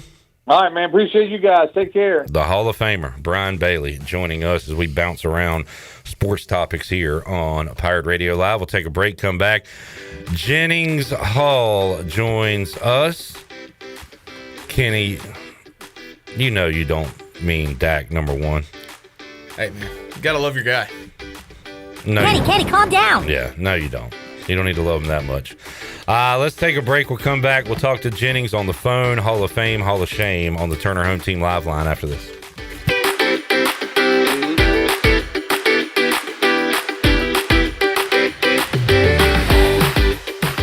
Pirate Fest is back, presented by the City of Greenville and the Downtown Greenville Partnership. Come experience all the family fun Saturday, April 25th in downtown Greenville on 1st Street. It's all happening 11 a.m. until 7 p.m. with a variety of food, drinks, and unique vendors. Plus, of course, pirates. And you can enjoy awesome music from September, the top Earth, Wind, and Fire tribute band in the country, and spare change. And as always, our entertainment is free. It's legendary. It's award-winning. It's Pirate Fest. April 25th, downtown Greenville. At Tiebreakers, we pride ourselves on serving big, juicy wings. I'm talking big and juicy. Our chickens are the same ones that kick sand in the other chickens' faces. If our chickens played football, they'd be linebackers. The competition's chickens, they'd be skinny little kickers. Trade those kickers in for linebackers. Join us today for big, juicy wings. All season long at Tiebreakers. Tiebreakers, with 2 locations in Greenville and on Railroad Street in Winterville. Hey Pirates, it's Lindsay Gray with Carolina Caliber. Warm up from the winter with hot manufacturer rebates and store discounts. Buy any new Winchester Super X pump, Wildcat, Expert, or XPR, get $25 back. Getting ready for turkey season? Buy any new Winchester Super X pump, shotgun, get $50 back. Or bring in the heat with a Savage $100 rebate on a Savage Renegade shotgun. Don't forget 50% off Nomad turkey gear. Shop online or stop by Carolina Caliber on Fire Tower Road in Winterville. It's a time-honored tradition.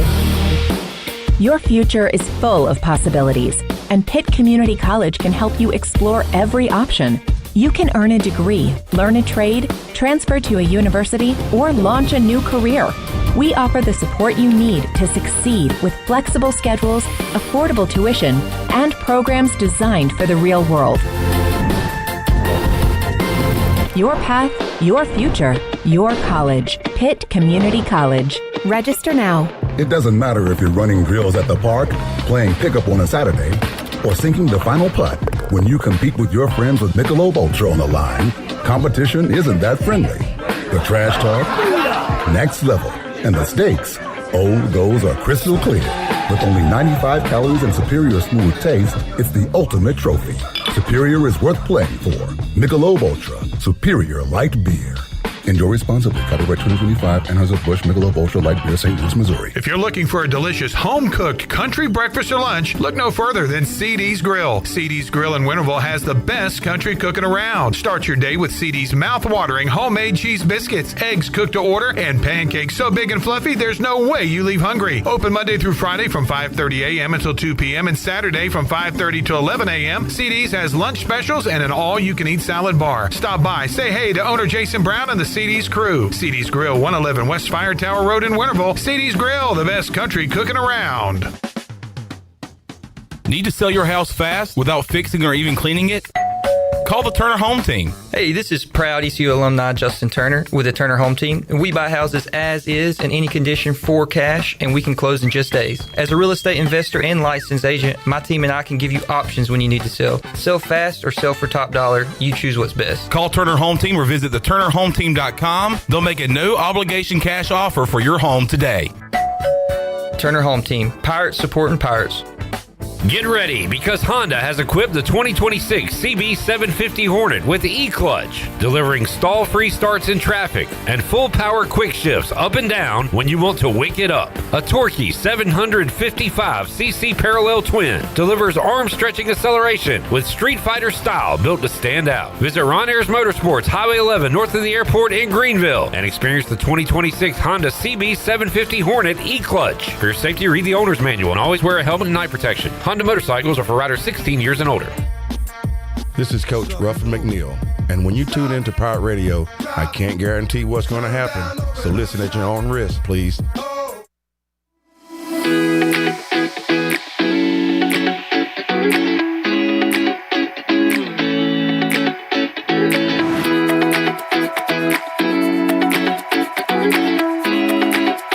You're listening to Hour 2 of Pirate Radio Live. The Pirate Radio app is available now, powered by Carolina Caliber. Download the app today and have Pirate Radio at your fingertips. Now, back to the show. Welcome back. If you're looking for a place for lunch, well, Basil's lunch menu features signature pizzas, pastas, and sandwiches and salads. Starting at just $11, you can eat local, drink local at Basil's, your community restaurant and pizzeria on Fire Tower Road in Greenville. Now let's head back into PRL. Here is your host, Clip Brock. Back with you, Pirate Radio Live. Peter Schrager's mock draft has the Titans selecting Jeremiah Love. Been seeing a lot of love to Washington. I don't know how I feel about that. Yeah. I'm drafting a running back. Now, we need a running back.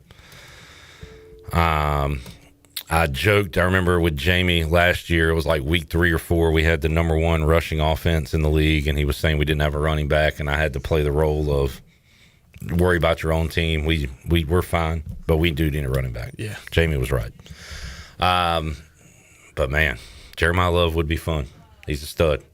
Yeah, you drafted a running back in the first round last year. Yeah. How do you feel about it? It's a luxury pick. We didn't have the roster to make a luxury pick. So that's why I don't like him to the Titans. It's like, you need a lot more infrastructure. All right, joining us, Turner Home Team Live Line, former Pirate volleyballer Jennings Hall. Hello, Jennings. Hi. Where you at? West Palm Beach, Florida. Oh dear, what are you doing there? Well, why not? I mean, no, it's cool. I'm jealous. It was a jealous old dear. Yeah, why not, Clip? Just go ahead and go. Well, a lot of reasons. I'm not there. What are you doing there? Well, it's my sister's spring break, so I got my sister Ellerby Jr. in the car right now. Oh, right. Okay. That's right. We talked about that. My sister is a teacher, so she gets off for the summer. So I'm going to take off this summer with my... Oh, okay. Yeah, for my sister. That makes sense. Jennings, did you win the Pirate Radio Bracket Challenge? Nope. Let's talk about it. So close. So you had 3 chances. None. You needed Arizona, UConn, or Illinois to win. Brody Alexander's only chance was Michigan. And unfortunately, Michigan cut down the nets. I just don't even understand how I could get 3 out of the 4 in the Final Four. And the only one that was helping me out was UConn. He had the champ. Looks like it's going to be a dusty May for you, Jennings. Hey, I just don't understand I know Michigan won, but Mr. Second Place only had 1 out of 4 correct in the Final Four. Well, take it up with CBS Sports or Shirley. Exactly. I don't like the way he looks. Not me. I didn't score it this time. Jarrett, how long have you been thinking about that line? About honestly 20 seconds. All right, say it again. It's gonna be a dusty May for you, Jennings. All right, give me a dude rim shot on that. That's pretty good. I'm sorry, Jennings. Great showing. By the way, Jennings, weekly guest, Brody, son of an employee. I won the Pirate Radio. You actually didn't. You didn't come in third. I hadn't looked at the standings. I think it was A-Harp. Not an employee here. Donnell. Not an employee. Brandon Golden. When do we get to meet? I think you and Brandon tied. All right. I suck, man. I was looking so good, much like Jennings, and then it all fell apart. Jennings, I think you are our volleyball bracket champion, though, so that's good. Oh, God, I forgot about that. Yeah, you're a champion. I mean, you don't get any prize for that, but congratulations. All right. Next year. Let's do a quick edition of Jennings Hall of Fame, Jennings Hall of Shame. It's the Jennings Hall of Fame. You two guys do more than you'll ever know to help East Carolina athletics. The city's awesome, and I love you guys. I'll make you famous. And the Hall of Shame. Yeah. I don't like the way he looks. You are terrible. I'm going to go log online and talk a bunch of crap. Yes, sir. All right, Jennings, I'm going to start this one with the Hall of Fame, T. Higgins. Really? Bengals wide receiver. Had an autograph signing. Walked out of the autograph signing, saw a bunch of people outside, said, thank y'all, and saw them all lined up. And he said, wait, y'all are waiting out here? Y'all haven't been in yet? And they said, no. And he turned around and went back in and signed every autograph. Wow. And you know what? He doesn't need to do that or whatever, but this is more for people that hate for multiple reasons, but they say today's athlete is all about the da-da-da and all that crap. There's good folks out there. You just got to look for them. There's good stories out there. So kudos to T. Higgins.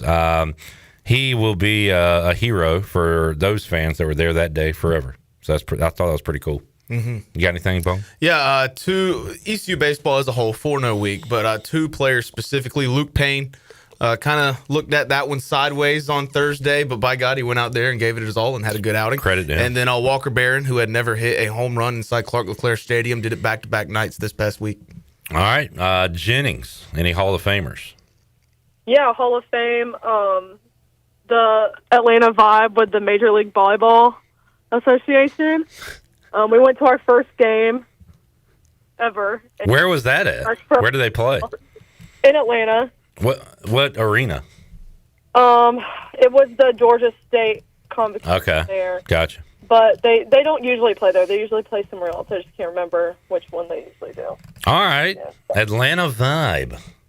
Yeah, and they just started that league in 2024, and it's been the first ever U.S. Pro League. Okay. The MLVBA. Yeah. Mully. Be able to go and see a pro volleyball game in the U.S. and in person is a pretty cool experience. All right. Yeah, that's awesome. Maybe a pirate will be there one day. Hall of Fame to Dan Hurley, not for anything he did, but he's no longer the biggest jerk, a-hole prick, UConn basketball coach. That's Gino Auriemma. For exploding for, it turns out, absolutely nothing. Made a big deal about a handshake or something, and then turned around the next day and apologized and said he acted like a fool. Hey, man, I mean, because it was his first loss of the season, and he cried and acted like a baby. Credit to Dawn Staley, and I guess a little bit of Gino. She put out a statement today saying, hey, we can move on now. I talked to Gino. Everything's cool. Move on to the next problem. So they squashed all that, apparently. But Dan Hurley came out looking good, talking about how good he liked the officiating last night, and now Gino is the maniac at UConn. So Dan Hurley with the glow up, thanks to nothing he did. You got any Hall of Famers? Yeah, the world. What in what way? It's just a lot of crazy stuff going on. Don't need to get into specifics. All right. Hall of Shame, the world. Jennings, you got anything? My Hall of Shame was going to be Gino, so. Hall of Fame or Shame? Shame. Oh, okay. Jennings, Hall of Shame. Whoever booked the Chainsmokers. Now, I'm not putting the Chainsmokers in the Hall of Shame. They're fine. I used to nod my head to those songs whenever they were popular. So I'm not blaming them. I felt bad for them. Who invited them? Why were they the musical act? It was so sad to hear that guy say, "Where my Arizona fans at?" And nobody did anything. It was like being in Minji's when the DJ says, "Make some noise," and nobody does anything. And I just felt so bad for him. Who the hell invited them to the Final Four? My favorite part was the dancers holding the basketballs. It's given very much High School Musical. It's like, and they're old. Their song literally kept saying, "We ain't never getting older." And it was two old white guys that were hyping up nobody. It was very sad. I'm glad I missed every minute of the Final Four. I couldn't look away. Jennings actually texted me and said, "Is that the Chains? What is happening?" I was very confused. I looked up at the TV and I was like, wait a minute. So, there's like heat, like in wrestling, Jared, you'd rather get heat than get no reaction. Yeah. So I remember a playoff game, early 2000s, Ja Rule performed in Philadelphia, and instead of the silence that was in that Final Four arena, it was just boos. Nice. Now that I enjoyed. At least he got a reaction from the people. We got Ja Rule on the phone. Let's get his thoughts on this tragedy. All right. Any other Hall of Shamers? I got one more. Nah. All right. Real quick. Hall of Shame, WWE. Yeah. Because they made Ric Flair mad. Really? He sent out a Zach Kaplan link tweet today. Hall of Shame Zach Kaplan. Here's Ric Flair. I woke up this morning to find out I'm no longer allowed to be with @Roots of Fight per @WWE. Let me think. I'm the only wrestler to ever be on 30 for 30 and ranked in the top 25 of all time. An Emmy-nominated documentary, courtesy of the WWE, which I should have won, but I lost to a team, not an individual. 21 world championships, but I always played by your rules and kept it at 16. Paid Vince McMahon back $800,000 when he said he would forgive it. I honored it. Fortunately, I still make $1 million from the great Ryan Fitterman at Fitterman Sports, $500,000 from Ric Flair Drip, and thank God for @Tony Khan. What more of my legacy do you want to destroy, WWE? You all grew up loving me, and I set the bar. Now you are trying to kill me and diminish my legacy. Thank you, but it ain't happening. Nice try. LFG. Woo. Woo. I mean, hey, let's... Ric Flair. Thank you, Jeff Charles. Yeah, shame on them. Ric Flair's tweets remind me of some other old guy that tweets. Or actually, he's not on Twitter, I don't think. Truth Social. It might be another. Yeah, I don't know who I'm thinking Praise of. Allah. But yeah, Ric Flair. Morning, that's insane. WWE, you were in the Hall of Shame for the old drunk being upset with you. The Nate, Ric Flair. Jennings, anything going on? Pirates, good week in baseball last week. Big softball week as well. They needed to turn it around, and they had a series win. So things going pretty good right now in ECU Athletics. Yeah, seems like everything's going well. Definitely. We'll see you back here next week? Yes. All right, good deal. Enjoy Florida. Don't meet any Florida men down there. I hear they're dangerous, so be careful. Watch out for the Gators. Yeah. Yep. All right. See you, Jennings. All right. Bye. Go Gator. Go Gator. Jennings Hall, Turner Home Team Live Line. We'll take a break. When we return, talk to Wayne Dean, softball coach out at D.H. Conley, number 2 in the state. I got that on the way. Bryce Williams, B-Man. When you heading out? Now, I got to drop something off for Chandler and head out to baseball. All right, buddy. We'll talk to you mañana. Alrighty. We will take a break, come back. More to go. Pirate Radio Live after this.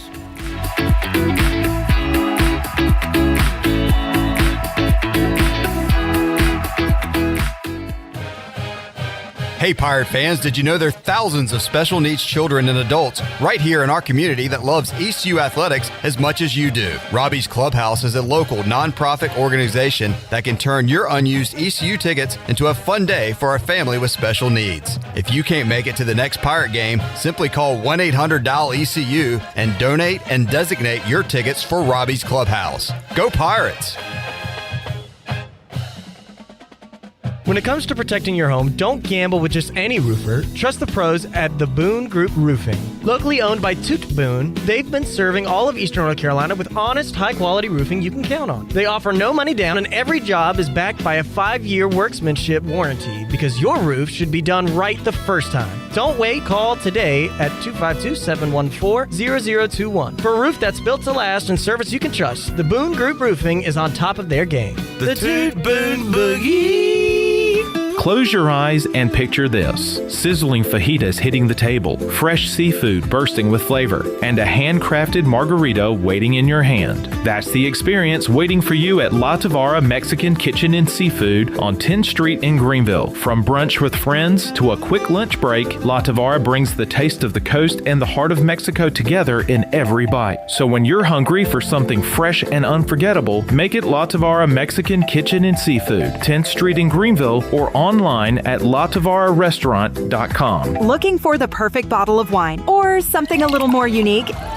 Discover Simply Divine Oil and Wine in Arlington Village. With a huge selection of hand-picked wines and gourmet olive oils, there's something for every taste. Not sure what to choose? Kimberly and her expert team are always ready to guide you, answer your questions, and help you find your new favorite. Join the fun with wine tastings twice a month or test your knowledge at trivia every Thursday. Follow Simply Divine Oil and Wine on Facebook and Instagram to stay in the know. Simply Divine Oil and Wine. Elevate your pour. CopyPro, the professional office systems people, have been serving Eastern North Carolina since 1971. From Greenville to Wilmington, businesses trust CopyPro for reliable technology, award-winning service, and top brands like Konica Minolta and Ricoh. Need multi-function printers, document management, or network solutions? CopyPro delivers powerful tools backed by certified technicians and a team dedicated to your success. CopyPro, professional people, professional systems, powerful results. Visit copypro.net or call 756-3175 today.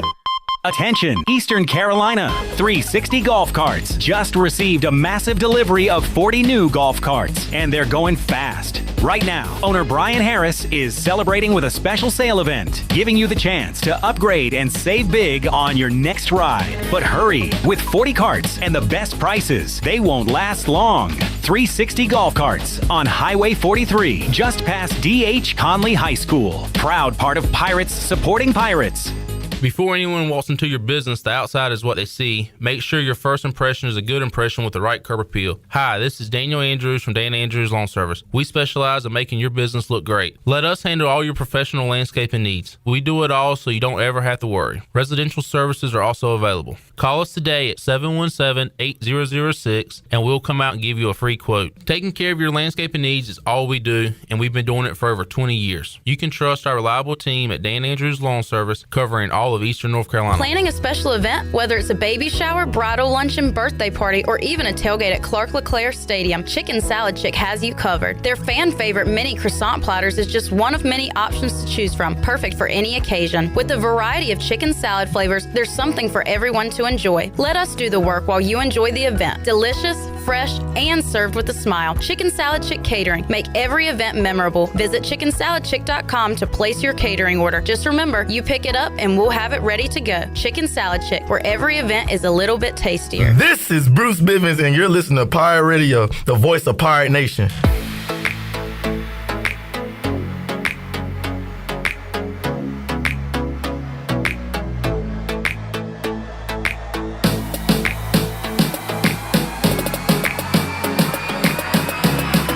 You're listening to Hour 2 of Pirate Radio Live. The Pirate Radio app is available now, powered by Carolina Caliber. Download the app today and have Pirate Radio at your fingertips. Now, back to the show. Welcome back. Good news, business travelers. PGV and American Airlines has added a new early morning flight available now.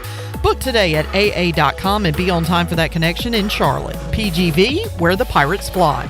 Now let's head back into PRL. Here is your host, Clip Brock. All right, keeping up with what's going on in the area, and we plan to get some other area high school coaches on as well. We've talked to RV Jason Mills. We'll now talk to Wayne Deans, head softball coach out at D.H. Conley. Got his team number 2 in the state. And here is my chat with Coach Deans. All right, join.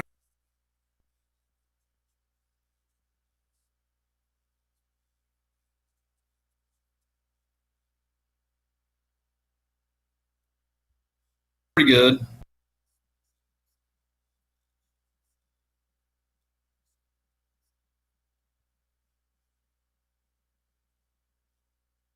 All right, joining us today on Pirate Radio Live, head coach of the D.H. Conley softball Vikings, Wayne Deans. Coach Deans, appreciate your time. How you doing, man?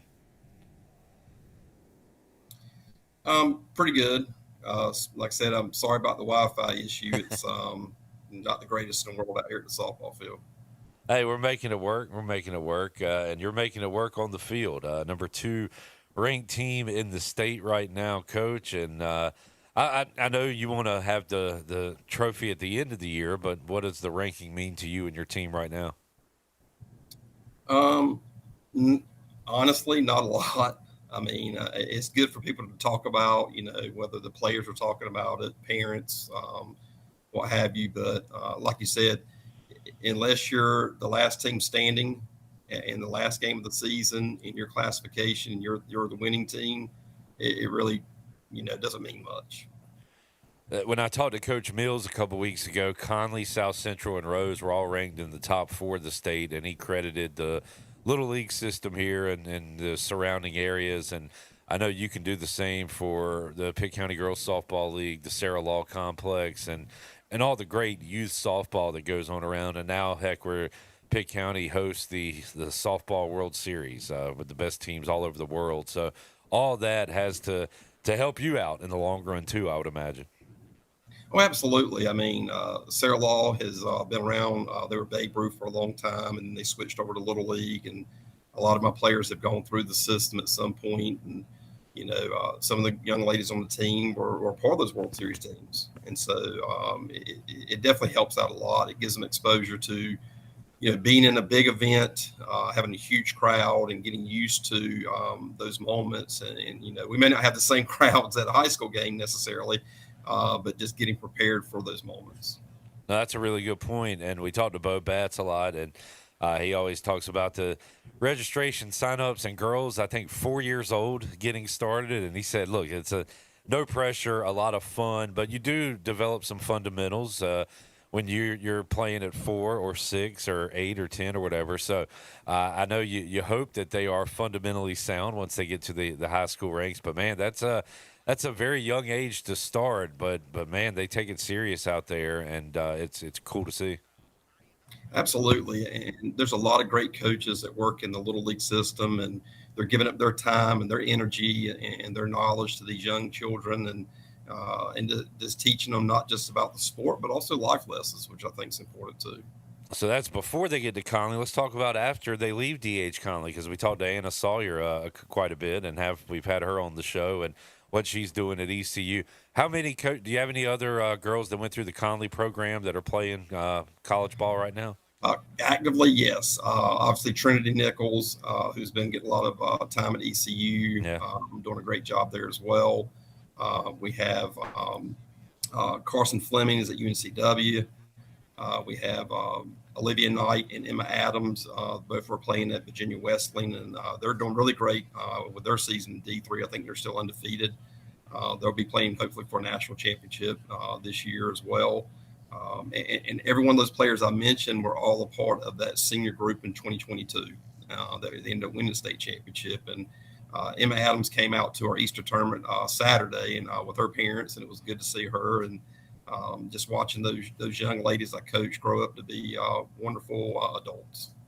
That's awesome, and that's got to give some kind of motivation to your current players too. Like, hey, you could end up there one day, or even if you don't, you could win a championship like those girls did. So that's not necessarily a recruiting tool, but maybe a motivational tool you can use. Yeah. And last year when we were making a run into playoffs, I wanted the players on last year's team to understand what it was like to be in that moment. And I pulled up the video of the last inning of Game 3 of the 2022 championship game where Carson Fleming got that double play at second base, and then showing that very last pitch that Emma Adams threw, that changeup that struck out the last batter to win it, and watching all the players come out of the dugout, dogpile in the circle. And I said, this is what you're playing for. You're playing for that moment.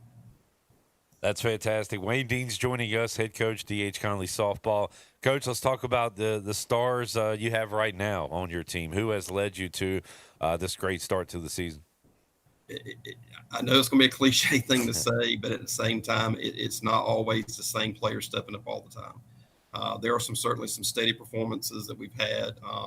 certainly Lena Zerfus is really lighting it up at the plate. I mean, her batting average and the fact that she's just, hitting bombs out there. I mean, she's, hitting laser beams to the fence where she's knocking over the fence. I mean, she's producing a lot of RBIs. Harper Bradley's been doing really well. A junior or second baseman who's really doing well productively early in the lineup, at the top of the lineup. But you have some freshmen that have been stepping up too. Anna Rose, more recently, is getting a lot of starting time, and she's been very productive. Kendall Howard's doing a great job in the circle, and certainly this weekend she ended up getting her career strikeout. She hit the 500 plateau. Wow, Coach, what are you able to do year in, year out to keep that foundation, that culture? I know culture sometimes overused in the sports world, but you've certainly got one there. So how are you able to keep it going no matter the parts? What are kind of the guidelines for the Wayne Dean's culture at D.H. Conley softball? Well, I will say it's certainly not my culture. It is the traditions that were already in place long before I got here. We've had a lot of great coaches who've been a part of this program. Meredith Whitehead, she is now in her 19th year in this program. I'm in year 21. So I really say the two of us certainly are really building that culture and maintaining that culture. And we do have a high level of expectation. I mean, if you want to be here, you're going to have to work. I mean, it's not going to be easy. It's going to be challenging physically, mentally, emotionally. And you're either going to hustle and want to get better, or maybe this is not for you. And we're a family, though. That's the other thing. It's not just work, and, high level expectation. We're also here to support them in so many other ways. And we are a family. If you put on that uniform one time and only one time, you're a part of this family forever. I keep up with a lot of former players on social media. I'm proud of what they're doing in their careers and their families they've created. And, we celebrate those things too. And we want that buy-in from the current players that we care about you. We want you to be a part of this program, but if you want to be a part of it, you're going to have to make sacrifices. You're going to have to work hard. Wayne Dean's joining us. Coach, do you have any advice or what it would be like in a perfect world for a softball player, growing up? And because it's like year-round now, it seems like every sport is, and some folks can get burnt out. We'll have Jennings Hall on the show today, former ECU volleyball player, talks about playing tournaments every week, but she loved it because she was having fun. It was her friends.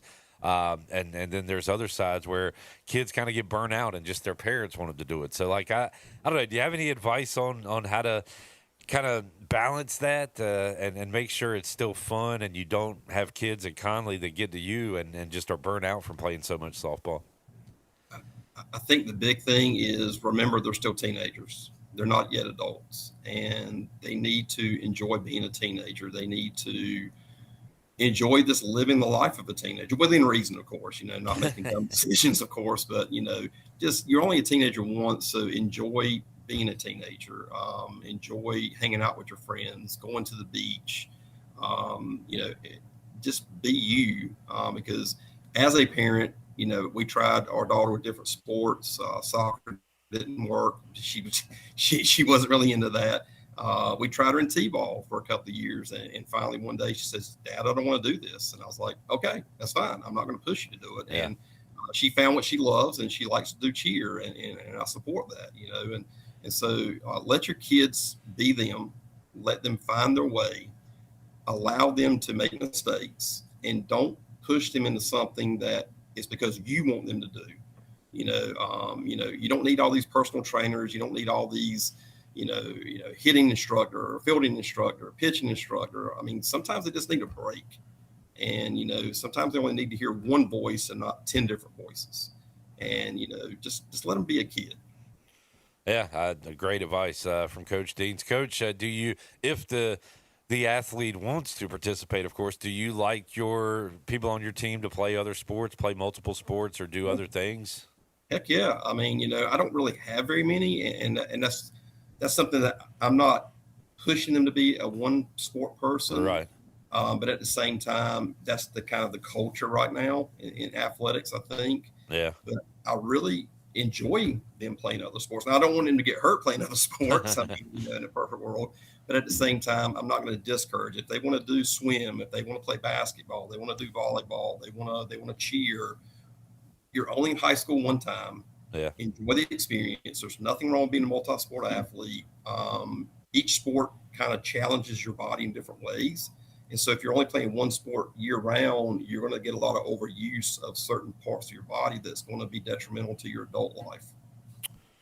Coach, you've been in it a little while now, as you said earlier. How has the game changed? I mean, it still seems like from the outside looking in, you get good pitching and some timely hitting, you can win some ball games. But has the game of softball changed since you've been around the last couple of decades? I think so, because I was referencing this recently. I was like, where are all the slappers?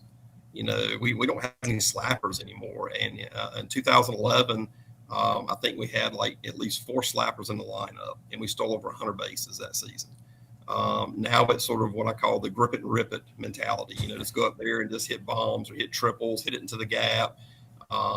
It's all about exit velocity and launch angle, which are really words that we don't use in our program. I tell the players, don't even use those words because it's going to make me mad.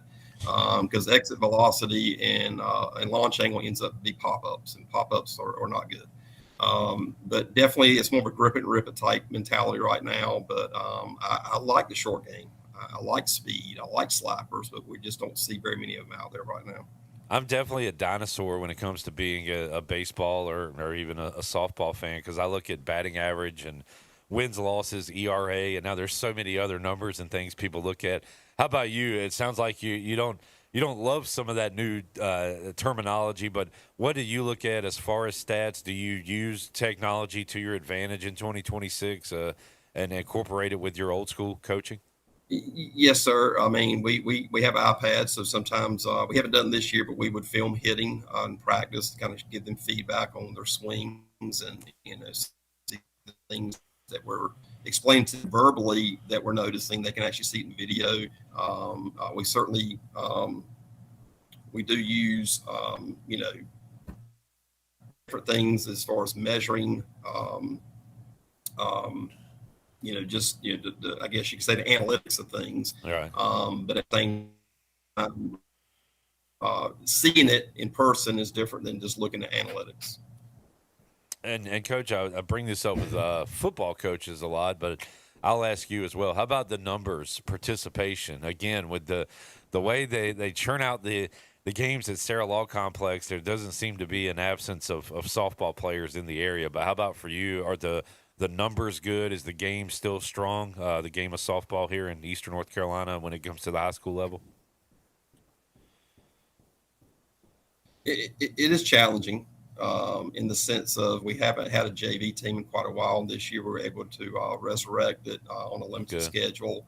But it's tough. It's very tight. And I think what we're seeing is a lot of kids specializing or and I'm not saying this to brag at all, but I think sometimes if you have some success, sometimes kids become a little bit afraid to want to try out because they don't think that they're going to make it or they don't think that they're good enough. And, I'm encouraging, like, please come out. I'm almost at the point I'm begging them, please come. I know you can play. I know you've played before. There's a place for you here. I just need you to show up, and sometimes we do struggle with that. All right, Coach. But we're also struggling with Sorry, go ahead. I was going to say, what you got coming up this week? We only have 2 games this week, which is a shock. Normally we've been playing 3 a week because of the way the schedule is. Right now we've got New Bern at home on Tuesday. We're on the road on Thursday at Jacksonville. All right, good deal. How is anything changed with the new conferences? And, do you add any good teams, lose some good teams? How's that going for you this year? Well, really, we lost Northside Jacksonville from last year's conference, and we added White Oak, so basically still Jacksonville area. Yeah. All the other teams are the same. So conference really hasn't changed a ton. I think just, it's becoming a little bit more difficult every year because, I feel like our window of playing games keeps shrinking in spring sports. And so we can play 24 games in a season, and it seems like we're having less days to play it, which is challenging because it makes you play a lot of games in a week. Yeah. Well, Coach, joining us on Pirate Radio Live, Conley number 2 in the state. We'll take a time out, come back, hour 3, Slim 80. Bryce Williams will join us. We'll reach out to B-Mann as well, talk a little Pirate baseball. We got a lineup. We'll go over that with B-Mann. And also hear from Jordan Davis and Jordan Hankins. We'll give, oh, by the way, Bryce Williams was out at practice. When did I see Bryce? Last Friday. So maybe he's got some tidbits for us. He and Damon Magazoo were walking off the field together. So we've got our insider, Bryce Williams, there. More to go. 1 hour to go. Pirate Radio Live after this.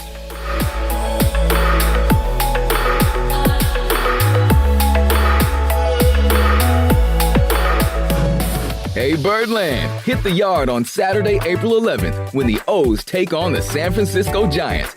15,000 fans will take home a special Jackson Holiday bobblehead. Jackson Holiday, that ball is gone. Featuring his dog Coconut. Don't miss it. A rising star, his four-legged best friend, one must-have collectible. Being able to come back to him after the games, he's the best. Get your tickets at Orioles.com/tickets. Looking for friendly service and hometown convenience? Make it Country Mart in Pitt County. With 2 great locations already serving our community, Country Mart is your one-stop shop for fresh hot food, cold drinks, snacks, fuel, and everyday essentials, all with the fast, friendly service you can count on. And we're growing. A brand new location is coming soon on Highway 11 right across from Aiden-Crifton High School. From breakfast biscuits to afternoon pick-me-ups and the best fuel prices in town, Country Mart keeps Pitt County moving. Country Mart, local, convenient, and always friendly. The NU in New Blue stands for Next Up, and with their Next Up mentality they are staying hungry to go the extra mile just for you, humbly learning through continuous training and a commitment to remain focused on working smart to deliver a new level of service excellence. Next Up means doing the small things right because your home deserves it. Whether it's plumbing, electrical, or HVAC issues, New Blue is next up and ready to help. Visit callnublue.com or call 252-228-5855. New Blue Service Group, redefining service excellence. Go Pirates! Spring is a great time to plant flowers, trees, and bushes. When planning your landscape, please keep in mind that you should never plant anything within 3 feet of a gas, electric, or water meter. The same thing applies if you have an electric transformer in your yard, except keep plants 8 feet clear of the front in case crews need access during a storm or an outage. Always remember to call 811 at least 3 business days before you dig to avoid underground lines. This important safety message is from your neighbors at Greenville Utilities. Hey Pirate Nation, Frank Etheridge here with First Flight Credit Union. Does this warm weather find you dreaming about weekends on the water? Make it happen with a boat loan from First Flight Credit Union. Whether you're upgrading your fishing boat, cruising with your family, or chasing sunsets, we offer competitive rates, flexible terms, and fast and local decisions, so you can spend less time waiting and more time boating. Apply today at one of our branches located in Greenville, New Bern, Havelock, Morehead City, and Cary. All local residents are membership eligible. First Flight is insured by the NCUA and an equal housing lender. Go Pirates. Overtime Tavern is the place to be for great food, cold drinks, and all your game day action with over 10 TVs. Swing in today and try a mouth-watering burger, glizzies, wings, or check out their daily specials featuring some of the best items on the menu. OT's has a weekly lineup of entertainment starting Tuesday with Singo, Wednesday is sports trivia with Clip Brock, and Thursday's local acoustic acts playing the tunes. OT's is located on Charles Boulevard across from the Sheets and is open daily from 11 a.m. to midnight. There's always time on the clock at Overtime Tavern. Phelps Chevrolet is the dealer to see, for a car or a truck or an SUV. The best service and quality, that's the Phelps guarantee. Phelps Chevrolet, the name you can trust. Phelps Chevrolet, you can count on us. The name you can depend on. Phelps Chevrolet. Get you one. If you're hungry for a great steak with honest-to-goodness flavor, head over to Larry's Steakhouse, open Monday through Saturday at 11 a.m. Serving up hand-cut, aged ribeyes, tender grilled salmon, bold grilled shrimp, and juicy grilled pork chops, all right off the flame. Pile your plate high with a 25-item salad bar. Try one of our hearty daily lunch specials. Larry's Steakhouse, good food, good folks, and a good time. Located at 2800 East 10th Street across from the old Highway Patrol Station. Call 751-6510 for takeout and reservations. Larry Steakhouse. This is Pirate Radio, WGHB Farmville, W224EI Greenville, WDLX Washington, and W281CH Washington.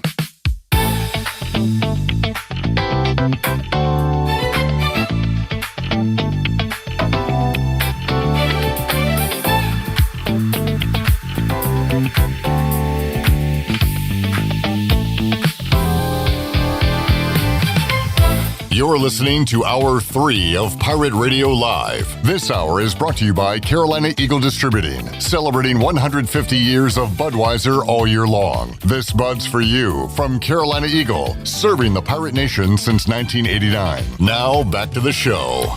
Welcome back. Brown & Wood is your home of the best selection of GMC, Cadillac, Buick, and Mazda in Eastern North Carolina since 1937. You can shop their entire inventory online at brownandwoodauto.com or visit them on Greenville Boulevard. Brown & Wood, Greenville's #1 dealership and the home of the lifetime powertrain warranty. Now let's head back in to PRL. Here is your host, Clip Brock. Back with you, Pirate Radio Live on a Tuesday. Hour number 3. That means it's time for Bryce Williams, former ECU tight end, joining us in the studio. How we doing, Bryce? Wonderful. What you pointing at? I totally didn't remember that the national champion was being played. So you just found out that Michigan won? Yep. All right. Well, I'm glad to be sitting beside you when you found out. Where were you when you found out Michigan won? I was at the house last night. Bryce was right here today. Mm-hmm. Joining us on the Turner Home Team Live line, B-Mann, Brandon Manning, joining us. What's up, B-Mann? What's going on, Clipper? You getting ready to coach some baseball tonight? I do. My main man's got a game. I'm getting ready to go pick up another player, get there a few minutes early, and work on a few swings before our game. Good deal. Winterville Braves, right? Winterville Braves. Yes, sir. I like it. Coming in at 3-0 on the year, trying to hold tight tonight. You should let me do the play-by-play as Clip Carey on the call. Hey, game's at 6:30, Clip. You come on up, I'll let you do it. All right, good deal. Brandon, big week for the Pirates last week. 4-0, included 2 blowouts over Charlotte over the weekend, and then I'm kind of jealous I wasn't at the Friday game because that was an all-timer. You had a comeback. Apparently you had some fans shoving in the stands. Had a little bit of everything, I understand. Yeah, one of the Charlotte moms was being kind of mouthy to another fan who had maybe a Pirate beverage or two, and she got popped in the head, literally like a little 2-finger pop right to the forehead. I thought it was funny. But you don't come to our house and disrespect us. I don't care who you are. How about the play on the field, Brandon? The Pirates got the pitching they needed. It's kind of funny. The low totals for Charlotte came when Ethan Norby wasn't on the mound. So some guys really stepped up during that Charlotte series. Yeah, I was really hoping to see Ethan have another quality start, get under his belt. I mean, he pitched okay. I mean, just okay, but it was kind of interesting that, that was the game I was least worried about, right, was when he was pitching, and the other guys stepped up and they did very good. I mean, I said we needed 4 wins. We got 4 wins, and now on to the next one. Pirates are favorites tonight. Saw a line actually on this game. Pirates minus 180 on the money line, so pretty heavy favorites against Duke tonight. Brandon, I'm gonna let you guess the over/under for tonight's game. I think the first time they played it was 11 or 12.5. What do you think it is tonight?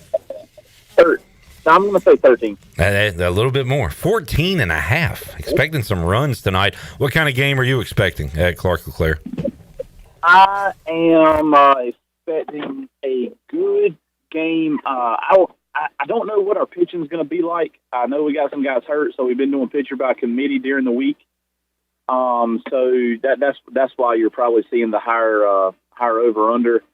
I expect it to be an offensive game tonight. I mean, like I said, the last this weekend it was very hot. It was very beautiful outside, and our bats were right where they need to be. So as we always talk about, the further we get into the season, the bats come along and we're okay. So I think we're going to see some. It would not surprise me if we saw 16 or 17 runs total tonight. I'm going to run down the lineup real quick, and we'll talk about some of these guys. Braden Burris, what else can be said about him? Leading off, playing second. In the 2-hole, Davin Whitaker. We've seen him out of the lineup, down in the lineup, but maybe he has found a home at the top of the lineup, Brandon, the way he's been hitting the ball this year. You know what? He's been clutch. The whole 1 through 3 or 4 the last couple of games have just been turning it on when they needed to turn it on and finding ways when they need to find ways. I still think we need Irby towards the end of the year. We're going to need him to step it up. And I think his is just confidence. I think he needs to, be putting back in ninth. He's going to see some different pitches, obviously, but people know who he is, so he's not going to see perfect pitches. He just needs some confidence. He needs to see the sweet spot, get hit a few times, and he'll be good to go as well. Grady Linehan in center hitting third. Jack Herring hitting cleanup, the DH. Colby Wallace up to 5 in the lineup over at third base. Jeff Sabater in the left hitting 6th. Walker Barron catching, hitting 7th. Matt Lashley 8th at short. And then you mentioned Austin Irby, who is hitting 9th, playing first base. And I saw somebody, I think it was on Name Redacted's website, say this is a good way to handle Irby. You don't bench him or anything. You just move him down in the lineup and let him hit his way out of the slump or whatever. Well, that's an approach. That's the kind of personal relationship that, Cliff has with all his guys. Do I think it's necessary to move a guy down? No, I don't, because that's not doing anything. Do I think there's maybe a day off? I mean, Boucher came in pretty good the other night, and he got a few good hits. He's playing. Maybe give him a midweek break. Let Boucher play first if he can, and go from there. But I think Irby coming in later on in the day will be okay. I like Sabater. That dude, he reminds me of Brian Kavanaugh. He's sort of naturally athletic looking, runs like he's just gliding across the ground. Very, very, low key, doesn't get too excited out there and does a good job. But I would like to see, Boucher came through the other night for us when we needed a hit, kept it going and got a hit there. I think he was a pinch hit, go ahead run on the second game last weekend. So I would like to see him, get a little thank you, Alex, for coming in the clutch for us and maybe get a few extra swings tonight if Irby's not feeling it. Got Ryan Towers on the mound for ECU coming up tonight as they take on Duke. Remember, just a couple of weeks ago, it was a slugfest, and Duke had the final say. They walked off the Pirates. So East Carolina looking for some revenge tonight. Pirates are 20-12-1. RPI, Brandon, now up to 30-ish, I believe. So that moved up a ton over the week. And then coming up after Duke, the Pirates this weekend will play the Tulane Green Wave. We'll talk to Corey Glore later this week. So how you feeling about Duke, Tulane? What kind of week are we going to have, B-Man? Tulane's always one that I circle. That's just always a good matchup for us for one reason or another, whether they're up or we're up, or they're down and we're down. That's always a good series. So that's always one I'm like, man, I really want to sweep, but I'm going to say 2 out of 3 against them this weekend is what we need. All right, and 3 out of 4 for the week you're going with? Yeah. All right. Bryce, can you give us a Buccaneer Music Hall score update? Can you see that TV in there? Oh, God. Oh, yeah, we got Presbyterian a whopping 1 to Georgia 27. 27-1, Brandon. And it's only the bottom of the 4th. Bottom of the 4th. Oh, that's like an A.G. Cox softball score from the late 90s. My goodness. How much longer are they going to let that go? Well, usually it's 7. Is there like another run rule in the 5th or something, Brandon? Can we get out of here at 27-1? My God. Man. Not during... They're just going to let them go. See if, softball? This is baseball. Let's see if they can get to 40, I guess. That's insane. All right, Brandon. Well, good luck tonight, man. Good luck to the Pirates, and we'll talk to you next week. Possibly. Reach out to me via our normal way. I'm going to be out of the area code, if you will. Okay. Until next week, but just reach out. I should be good to go. All right, buddy. All right, we'll see you. All right, man. Talk to you later. Brandon Manning joining us, Turner Home Team Live Line. Bryce, we got football to talk about with you because we got comments from the coordinators. You've got some insight that you were out there, so I can't wait to hear all the secrets you're going to tell the public about what you saw at practice. And we learned that you almost had a different teammate than Shane Carden. Did you know that? I did not. You almost had a different guy throwing you the ball. Wow. And you'll learn who that was when we return. Pirate Radio Live on a Tuesday. We'll get our New Blue Pirate Report after these words.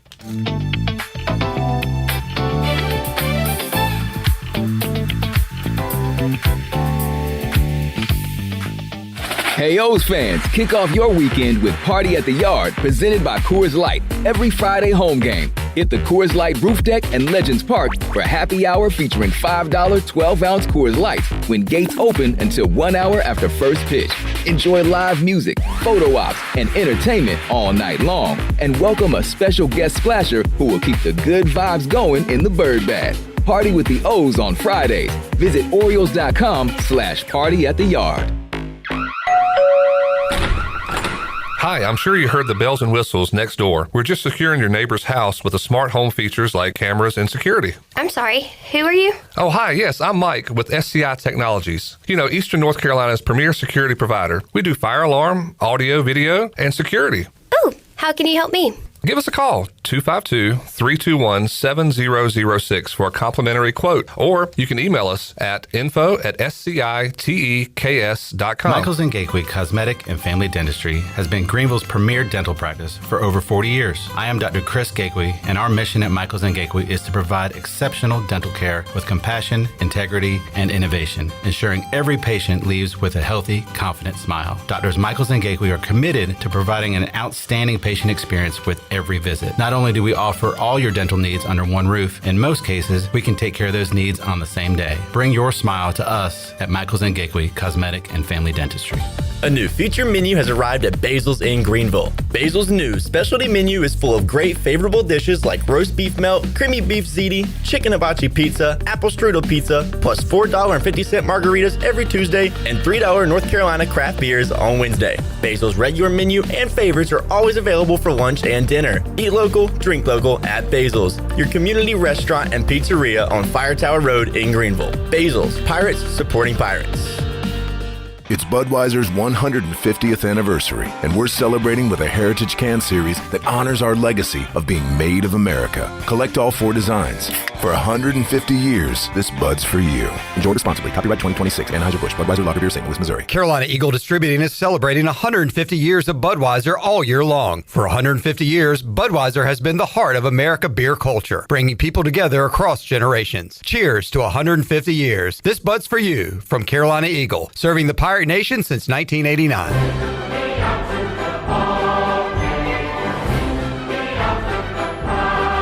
Take your family, friends, and kids down to Play It Again Sports this spring sports season. We have all the hottest new equipment for the upcoming softball and baseball season, along with a huge selection of quality used sporting and fitness equipment. Whether you're a golfer, a bike rider, a soccer player, or a fitness enthusiast, we will have exactly what you need. Don't forget to do your spring cleaning and load up all the equipment that you no longer need or doesn't fit. Bring it down to the store and get paid on the spot. Play It Again Sports across from the Nissan dealership on Greenville Boulevard. If you're looking to make someone's day a little sweeter, Nothing Bundt Cakes has the perfect treat. From our bite-sized buntinis to our delicious 8 and 10-inch Bundt Cakes, every cake is baked fresh daily and topped with our signature cream cheese frosting. Birthdays, celebrations, office treats, or just because. There's always a reason for a Bundt Cake. Come see us in Greenville in the Law Promenade Shopping Center near Longhorn and let us help you share a little joy, one bunt at a time. Nothing Bundt Cakes. Make life a little sweeter every day. In Beaufort County, success is built together. The Washington Beaufort County Chamber of Commerce connects leaders, supports local businesses, and helps our community thrive. From networking to community events, the Chamber is building a stronger Beaufort County every day. Get involved, grow your network, and help shape the future of beautiful Washington. For more information on the Washington Beaufort County Chamber of Commerce, including future events and membership, visit wbcchamber.com. This is Mac McCarthy, and you're listening to Pirate Radio, the voice of the Pirate Nation.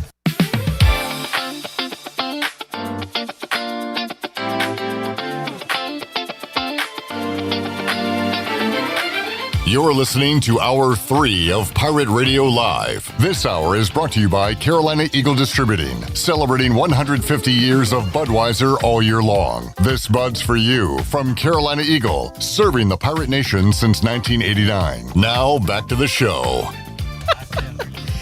Welcome back. Are you in the market for a member-focused local credit union or making a switch from your existing one? Then explore First Flight Credit Union with branches across Eastern North Carolina where all residents are membership eligible. Members experience in-person service, competitive savings and loan rates, everything from automobile, boat, and home loans. First Flight has you covered. Stop by one of their local branches today or visit efirstflight.com. First Flight is insured by the NCUA and an equal housing lender. And now let's head back into the First Flight Credit Union studios. Here is your host, Clip Rock. All right, fascinated by this Presbyterian-Georgia game. Georgia, 27 runs on 18 hits. That's crazy. 27-1 in the fifth inning. All right, Bryce, saw you out at practice Friday? Was it? Yeah. Hanging out with Mags? Yeah. How long were you out there? I went there just for the full scrimmage. Yeah. All right. What stood out to you? What can you tell us? We made so you and Mags right after jogged. Y'all didn't walk. Y'all jogged. I guess. Did y'all do a debriefing? He was like, "All right, here's what you can say on Pirate Radio." No, we were running to Bible studies. Oh, okay. Like, yeah, all let's right. get there. I was like, all right. I didn't expect to run. I tell you what, he used to run with him because I wanted to. Now he just made me run. yeah. You were go. lagging behind. I know, my goodness gracious. But it was good. I mean, there was definitely a few good, big plays. Nothing, not too many, but I mean, we looked pretty sharp. There was one good play on a short route for a touchdown, and then a deep ball to a familiar face from last year. Brock Spalding? Yep. So that was good. I mean, good throw. Who threw it? By the quarterback. It was 12. I don't even know the numbers. I think it's Texas Tech. Was he tall or shorter? Short guy. Okay. But it was good. I mean, it was good. Team looked good and sharp, and from what I saw, now film is they're probably butchering them, say not this, that, and the other. But from a fan standpoint, we looked good. It was nice to see some big plays. I did see some drop passes that I am not fond of, especially ones that should have been caught. So that was like, okay, guys, y'all better lock in here. This will change during the season. By the way, Mitch Griffiths 12, Emory Williams 11, but also Ray Joseph is wearing 11, so that'll have to switch at some point. But did you see anything from him? The coach has been talking about him. I don't think so. Saw Brock make a play. Any tight ends at all? No. Yeah. No. Nothing going on there. And we'll hear from Jordan Davis in a moment. A lot of the running backs are banged up. He said Michael Allen from Rose, who came back here, got a lot of work at running back during the scrimmage. Yeah. So, breakouts or anything like that from the from their defense looked good. But it was good to see. I mean, I was good to see a few big plays. And good to know that a Blake Harrell led team at least looks the part, right? I mean, no sloppy. I mean, maybe a little bit, but defense got through a little bit on the O line. Okay. I didn't see any deep balls besides that one in the beginning. Did they show the tempo? Were they going up tempo or? That looked pretty standard, from what I noticed. But it was good. I didn't hear any too big of yelling from the coaches, so typically that means a decent. Not even Roy Tesh? Well, I guess I was more in the center of the end zone for most of the game. Then, of course, naturally drifted to the offensive side. How animated does Mags get out there? See, what kind of coach is he? I tried to find him on the sideline. I couldn't see. Didn't stand out, really? No, he's short. I only say that in case he's listening. Shirley, can we hear cut 6? So we got our first chance to meet the coordinators the other day. Have you talked to these guys at all? I mean, they're brand spanking new pretty much. I don't. I bopped in the office one day and was in with the offensive bopped in, saw the defense, watched a little film with them, and then bopped into the offensive room and just talked to all the coaches there. But I don't know when he didn't. I met everybody, but no one said who they were. Yeah. We just got you meeting JDB Good last year, talking hunting and stuff year 2, and then he's gone. So don't get attached. I know. All right. So I asked Jordan Davis, before he came here, what came to mind when he saw ECU and any players, any coaches' memories. And here's what he had to say. Cut 6. Yeah, I've always really respected this place. Playing these guys like with Coach Harrell, I think the first game that he played us at North Texas, it may have been, I could be wrong on this, may have been his first game as the interim head coach, and just how tough, I think, and physical. I think that kind of goes with this town too, kind of a blue collar mentality, and you come here and you play in the stadium like you're in for a war. And just going back when I was getting recruited in high school, I was actually getting recruited in high school by Lincoln Riley at Texas Tech, and all that stuff happened with Mike Leach, and he left, and I was actually pretty close to coming here, being from Texas and walking on and playing here at East Carolina for Lincoln Riley. So those are the names that kind of pop in my head when I think of East Carolina. I'm sure I'm missing a few, but Bryce, so Shane Carden could have never been a part of your life. Wow. I mean, did that story not remind you of Shane being recruited out of Texas, walk on? Yeah. And apparently, Lincoln and that staff were looking at some Texas QBs, and Jordan Davis was one of them. Shane Carden was another. I'd be fascinated to know the entire list of that. Was there a Baker Mayfield? Did you hear his name back then at all? I swear I've heard him talking a little bit with the Lincoln connection, but I thought that was pretty fascinating. Jordan Davis could have been. You could have been at his wedding. That's crazy. All right, then again, if Mike Leach never gets in trouble, hell, you and Rakeem Cato might have tore up college football together at Marshall. Who knows? The old domino effect. Yeah. So Davis grew up in Arlington. Began as he was he was not a quarterback, wide receiver and safety. Played at Southwestern Oklahoma State, caught 20 passes, 225 yards. Transferred to Texas Tech, had 7 catches. Did earn a scholarship at the end of his college career, and began as a grad assistant at Texas Tech. So kind of got right into coaching shortly after his playing career. And he is 33 years of age. My age. I was glad that the defensive coordinator is 1 year older than me. I like to have one guy at least a little older than me. But he's one of these young guys that's going to come in. Talked about tempo, talked about playing wide open, although we saw JDB utilize the run game quite a bit. We'll see what Jordan Davis's plan is.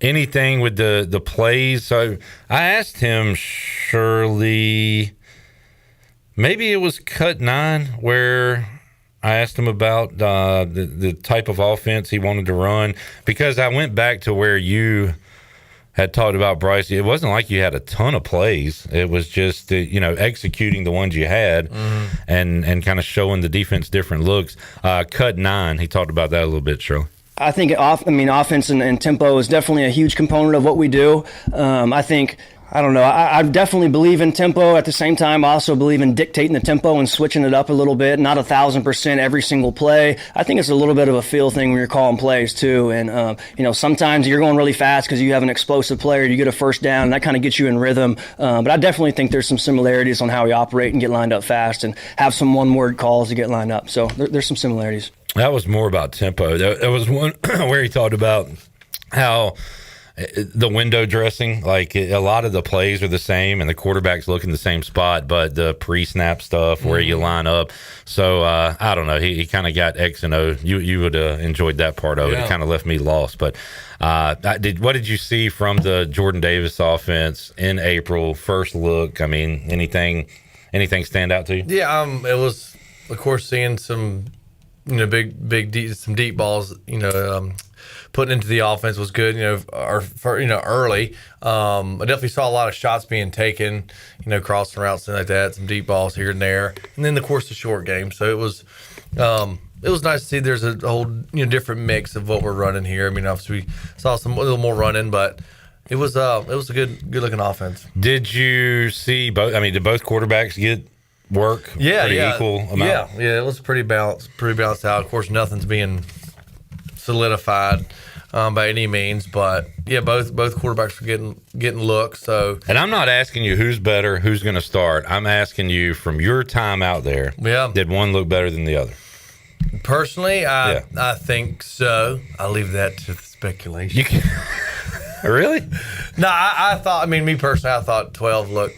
Okay. Well, he's the veteran. I mean, that makes sense. Yeah, he looked like looked more like after, just slightly more confident, just from what I saw. Okay. I mean, kind of making things happen more so. Well, hell, he's been in college like 7-8 years. God, so has it been that long? It's a long time. He might be my age. We'll look up his numbers as we take a break, and we'll come back and go Pirate Radio Outdoors. Let's we'll go through the Mitch Griffis timeline and talk about the Pirate QB and have more with Bryce Williams. Pirate Radio Outdoors back with you after this timeout.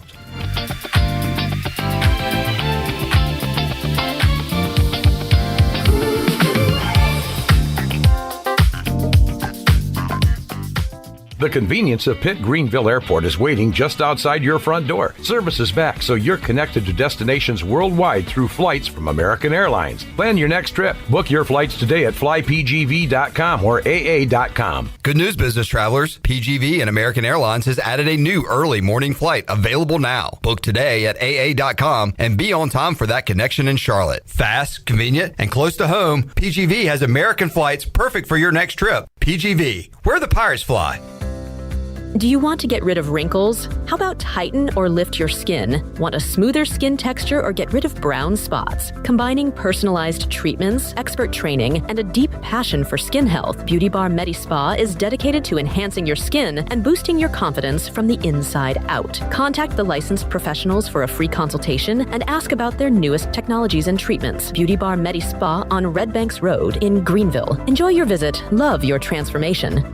Jeff Stein here at Brownwood Buick GMC. Pirate Nation, get ready. It's baseball season. You got hot dogs, apple pies, and GMCs. That's right, GMC 1500s. You got 0% or 20% off. $11,549 off when you have a trade-in, and we have over 50 to choose from. We have 4 brands, 3 generations, 2 rooftops, and 1 goal to make sure you leave a happy customer. Only at Brown & Wood, home of the lifetime powertrain warranty. Play ball!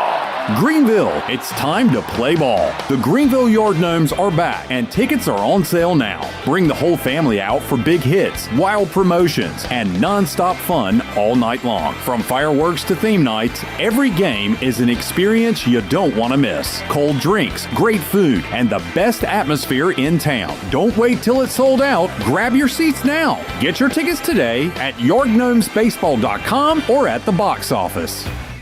Looking for the perfect place to host your next event? Fish Street Hardware in downtown Greenville features event spaces for birthdays, business meetings, rehearsal dinners, and more. The corner bar is fully private and seats up to 50 guests. Our back dining room is semi-private and seats up to 40. Or choose the semi-private repair shop game room, complete with pool tables and big screens. Add in-house catering and full bar service, and we'll take care of the rest. For pricing and availability, inquire online under the Parties tab at fishstreethardware.com. Fish Street Hardware, where Greenville gathers.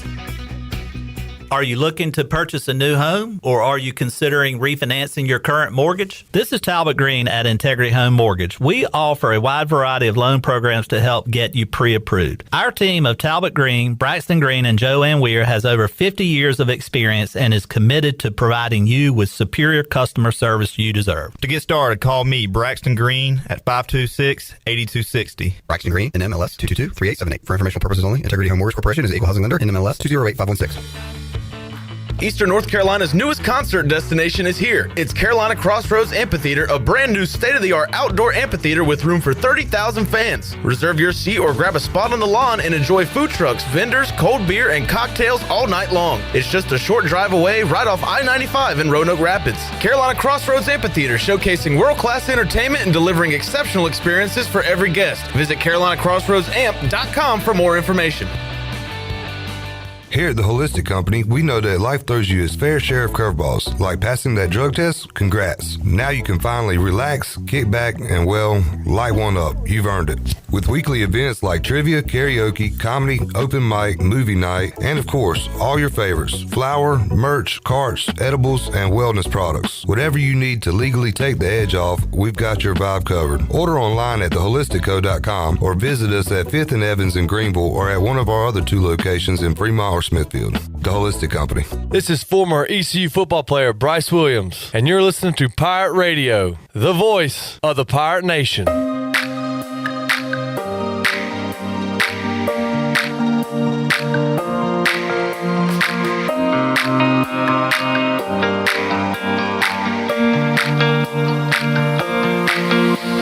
You're listening to Hour 3 of Pirate Radio Live. This hour is brought to you by Carolina Eagle Distributing, celebrating 150 years of Budweiser all year long. This Bud's for you from Carolina Eagle, serving the Pirate Nation since 1989. Now, back to the show. Welcome back. Your dream home starts with an unshakable foundation. At Unshakable Builders, they don't just build houses, they build trust. From blueprint to keys, their expert team is with you every step of the way.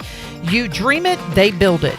Visit unshakablebuilders.com to start your journey home the right way. Unshakable Builders, build on a solid foundation. Now let's head back into PRL. Here is your host, Clip Brock. Back with you, Pirate Radio Live. Only level. I telling Bryce about my friend growing up. His older brothers had a car club, something Connections. Now I can't remember it, but also had Drop Jaw magazine, and they had all these low riders and stuff. His brother had the banana split riding around town all the time. But I used to ride to school with my buddy, and one time he took his brother's car and it had hydraulics. So we were oh my God. in the parking lot like we were in a damn Dr. Dre video. Fun times back in the day. All right, let's go outdoors, Bryce. Apparently, it's a big time, right? Turkey time? Yeah, it is a big time. I gotta see. I'm just to keep him in the loop. Let's see. I guess he can go onto YouTube. Yeah. To what? Into YouTube. Oh dear. Should have done this during the break. Well, I know. I didn't know what time we were doing it. Yeah. I mean, I'm gonna talk anyways. Yeah, it's a big time. So gearing up for that. It's actually this weekend. So kind of game planning there for turkey season. You know, the youth season was last week. But you always get a week ahead, which is all good. Good for the Utes. When do you want Davis to start? I know we're talking a ways out, but I would like to get him in the woods in some fashion, probably by 4, probably 4. Okay. 3's maybe not quite there, but I think 4. All right.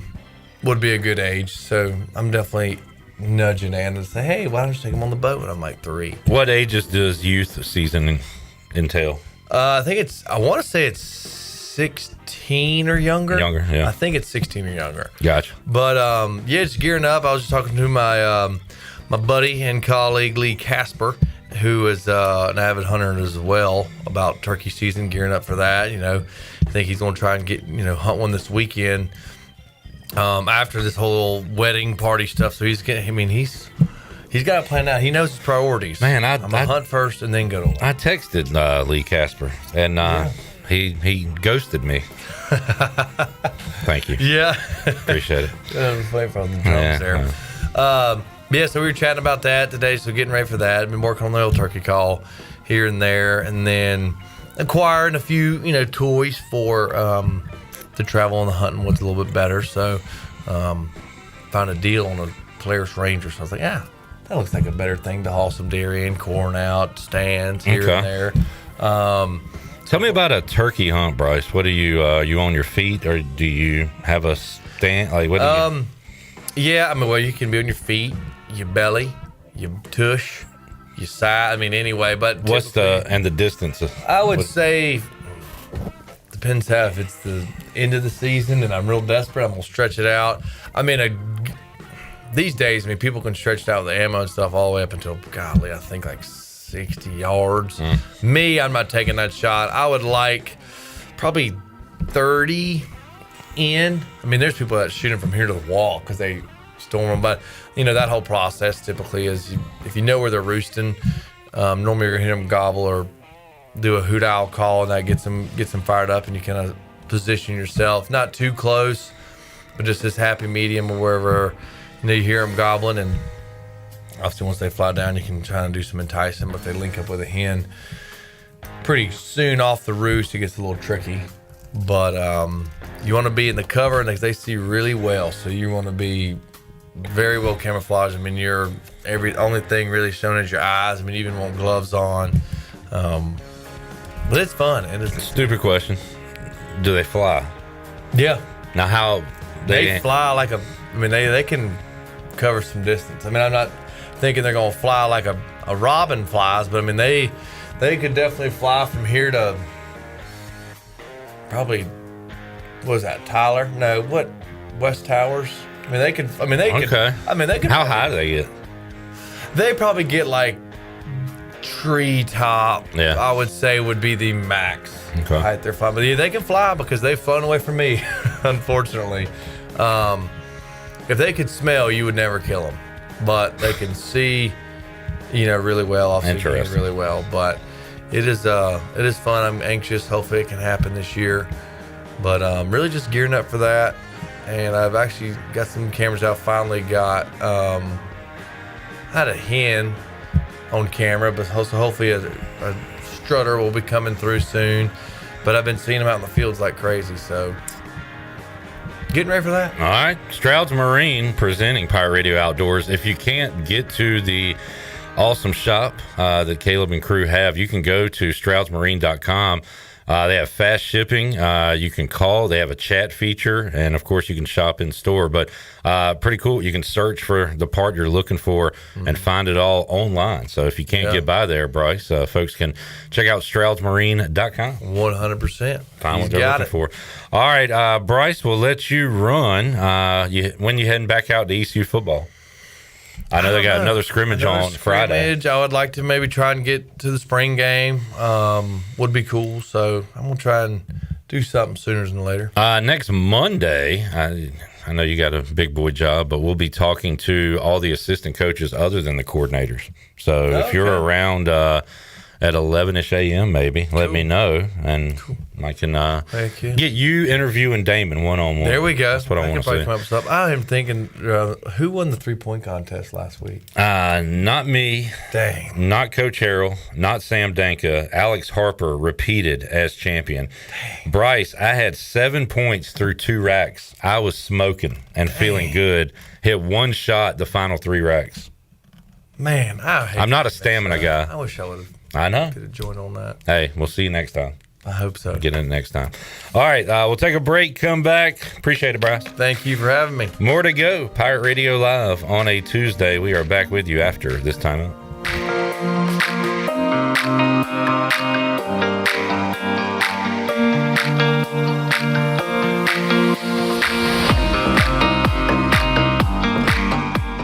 Fest is back, presented by the City of Greenville and the Downtown Greenville Partnership. Come experience all the family fun Saturday, April 25th in downtown Greenville on 1st Street. It's all happening 11 a.m. until 7 p.m. with a variety of food, drinks, and unique vendors. Plus, of course, pirates. And you can enjoy awesome music from September, the top Earth, Wind, and Fire tribute band in the country, and Spare Change. And as always, our entertainment is free. It's legendary. It's award-winning. It's Pirate Fest. April 25th, downtown Greenville. Hey Birdlands, Family Sundays presented by Empowering Education are a day full of fun for kids of all ages. Before the game, meet the Orioles mascots, grab autographs, and watch the kids take the field for the national anthem. During the game, kids take over with kid-friendly music and inning breaks, kid guest flashers, and more. After the final out, stay for Kids Run the Bases presented by Wise Markets, where kids 4 to 12 can run the bases just like the pros. Bring your whole fam to the yard on Sundays. Visit Orioles.com/Family Sundays. Ready to take the road less traveled? This April, get behind the wheel of a new 2026 Subaru Outback Premium at Capital Subaru of Greenville. Lease it now for $365 a month for 36 months. That's all happening right now at Capital Subaru of Greenville, off Memorial Drive, or online at capitalofgreenville.com. Proud official partner of the ECU Pirates. Price does not include licensing costs or registration fees. See dealer for details. Offer expires April 30th, 2026. College is hectic, but where you live shouldn't be. At Pirates Cove, you get your own quiet space and private bathroom. With 2 pools, a fitness center, EV chargers, the only student property with a new soccer mini pitch field, a business room for focus, and a quick ride to campus. No dorms, no drama, just the lifestyle you're looking for. Pirates Cove isn't just where you stay, it's where you live. Looking for friendly service and hometown convenience? Make it Country Mart in Pitt County. With 2 great locations already serving our community, Country Mart is your one-stop shop for fresh hot food, cold drinks, snacks, fuel, and everyday essentials, all with the fast, friendly service you can count on. And we're growing. A brand new location is coming soon on Highway 11 right across from Aidan Grifton High School. From breakfast biscuits to afternoon pick-me-ups and the best fuel prices in town, Country Mart keeps Pitt County moving. Country Mart, local, convenient, and always friendly. The Buccaneer Music Hall is your beacon of music in the land of the Pirates in ENC. Open at noon 7 days a week with live music. Come enjoy sports trivia with me, Clip Rock, every Monday. Tuesday and Wednesday, it's live local acoustic night, along with line dancing from 7 to 9 on Wednesday. Thursday, there's a brand new lineup with Singo starting at 8, followed by karaoke with DJ Dog. Ladies and free both Friday and Saturday nights with the best local bands in the area. Finish the weekend with free games and DJ Kids Scene. Y'all come get bucked up. Oh, dude, that home run just busted your windshield. Yeah, I'm not worried about it. You're not worried about it? Yeah, I've got Brandon Manning and Farm Bureau Insurance. Hey, Pirate Nation, this is proud ECU graduate and former baseball player Brandon Manning inviting you to join my team at Farm Bureau Insurance. From home, auto, or life, give me a call today and let's talk about your insurance coverage and about the Pirates. Call 531-1812 and go Pirates! After years in the making, the new Papa John's Pan Pizza recipe is ready. Introducing a new pan pizza with edge-to-edge cheese and toppings, a crispy garlic Parmesan crust, and 6 cheeses. It's the perfect balance of a soft, fluffy interior dough and a crispy crust. You'll agree this pan pizza was worth the wait. Order the new pan pizza today from your local Papa John's. Better ingredients, better pizza, Papa John's. This is Wyatt Lunsford Shankman. You're listening to Pirate Radio, the voice of the Pirate Nation.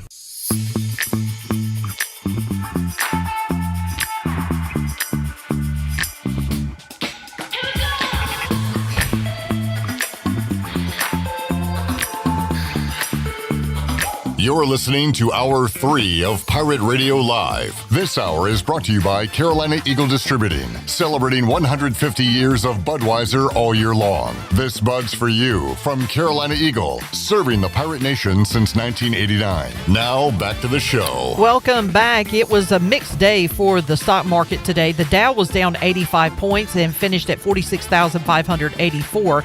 The NASDAQ was up 21 points, however, at 22,017. The S&P was ahead 5 at 6,616. That is your Wells Fargo Advisors Stock Market Report. For a personal look into investing, call Wells Fargo Advisors today at 756-6900 in Greenville. Wells Fargo Advisors LLC, member SIPC. Now let's head back into PRL. Here's Clip.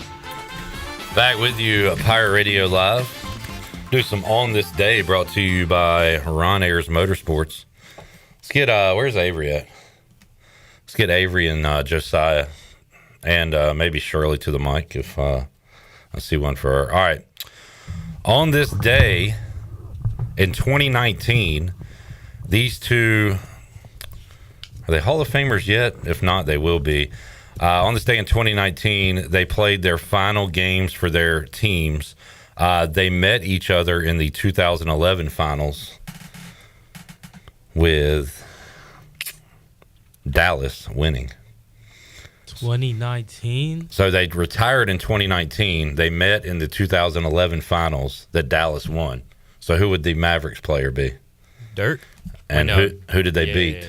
The Heat. Yeah. Wade. Correct. Way to put it together. D. Wade and Dirk played their final home games. Shirley. On this day in 2019, this team with Chloe Jackson beat Notre Dame to win the championship. Their first, I think. Chloe Jackson. She had 26 points.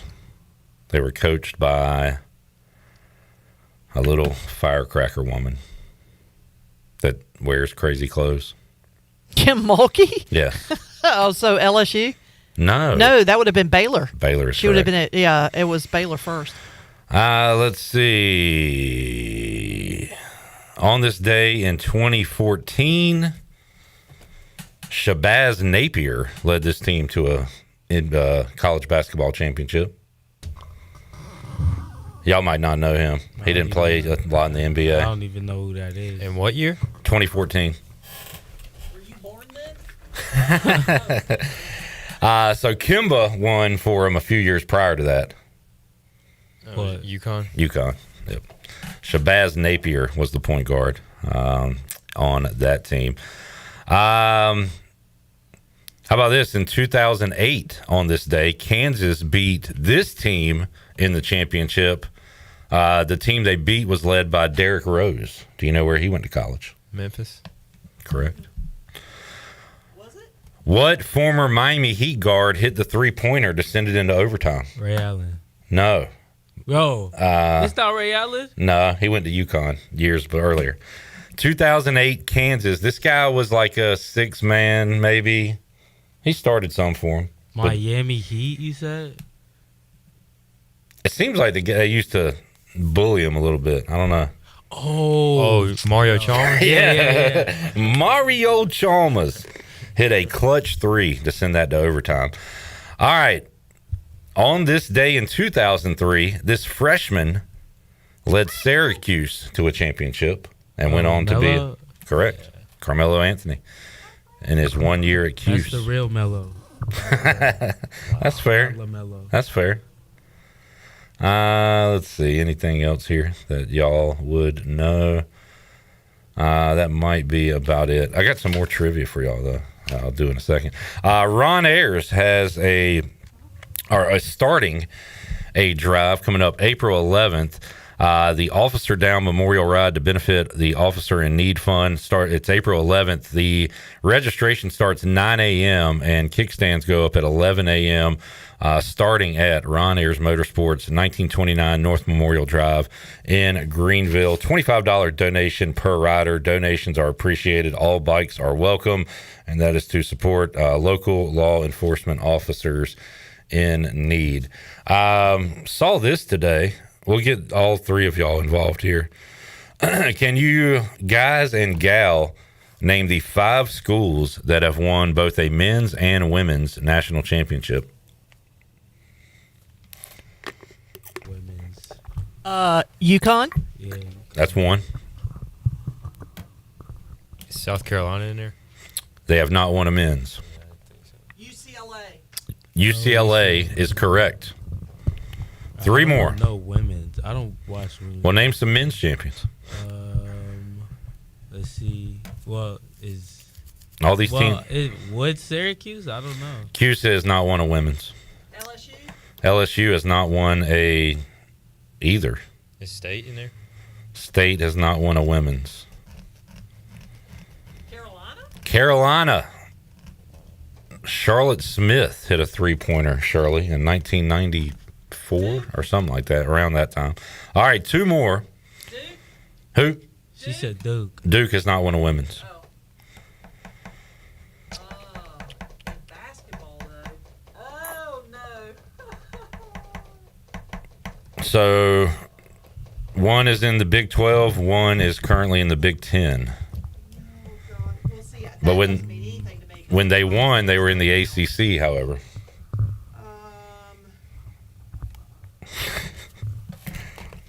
You want me to tell you? So we can move on? Yeah, I don't even know. Maryland and Baylor. Maryland and Baylor. You should have got Baylor. Well, I thought Baylor, but... But you didn't say it? No, because see, there's an easy way to do this. You reverse it. See, everybody's the first thing they're going to think of is who's the men's teams that won the Natties. It's easier to do it the other way around because the parity in women's basketball is much greater than There's men's only basketball. a handful of teams that have won. Yeah, so you've got schools. There's only really a handful of schools that have won multiple national championships on the women's side. So it'd make it easier to do it from that standpoint. But I didn't realize Baylor men had won one. Yeah, they won with a few years ago with okay. Drew.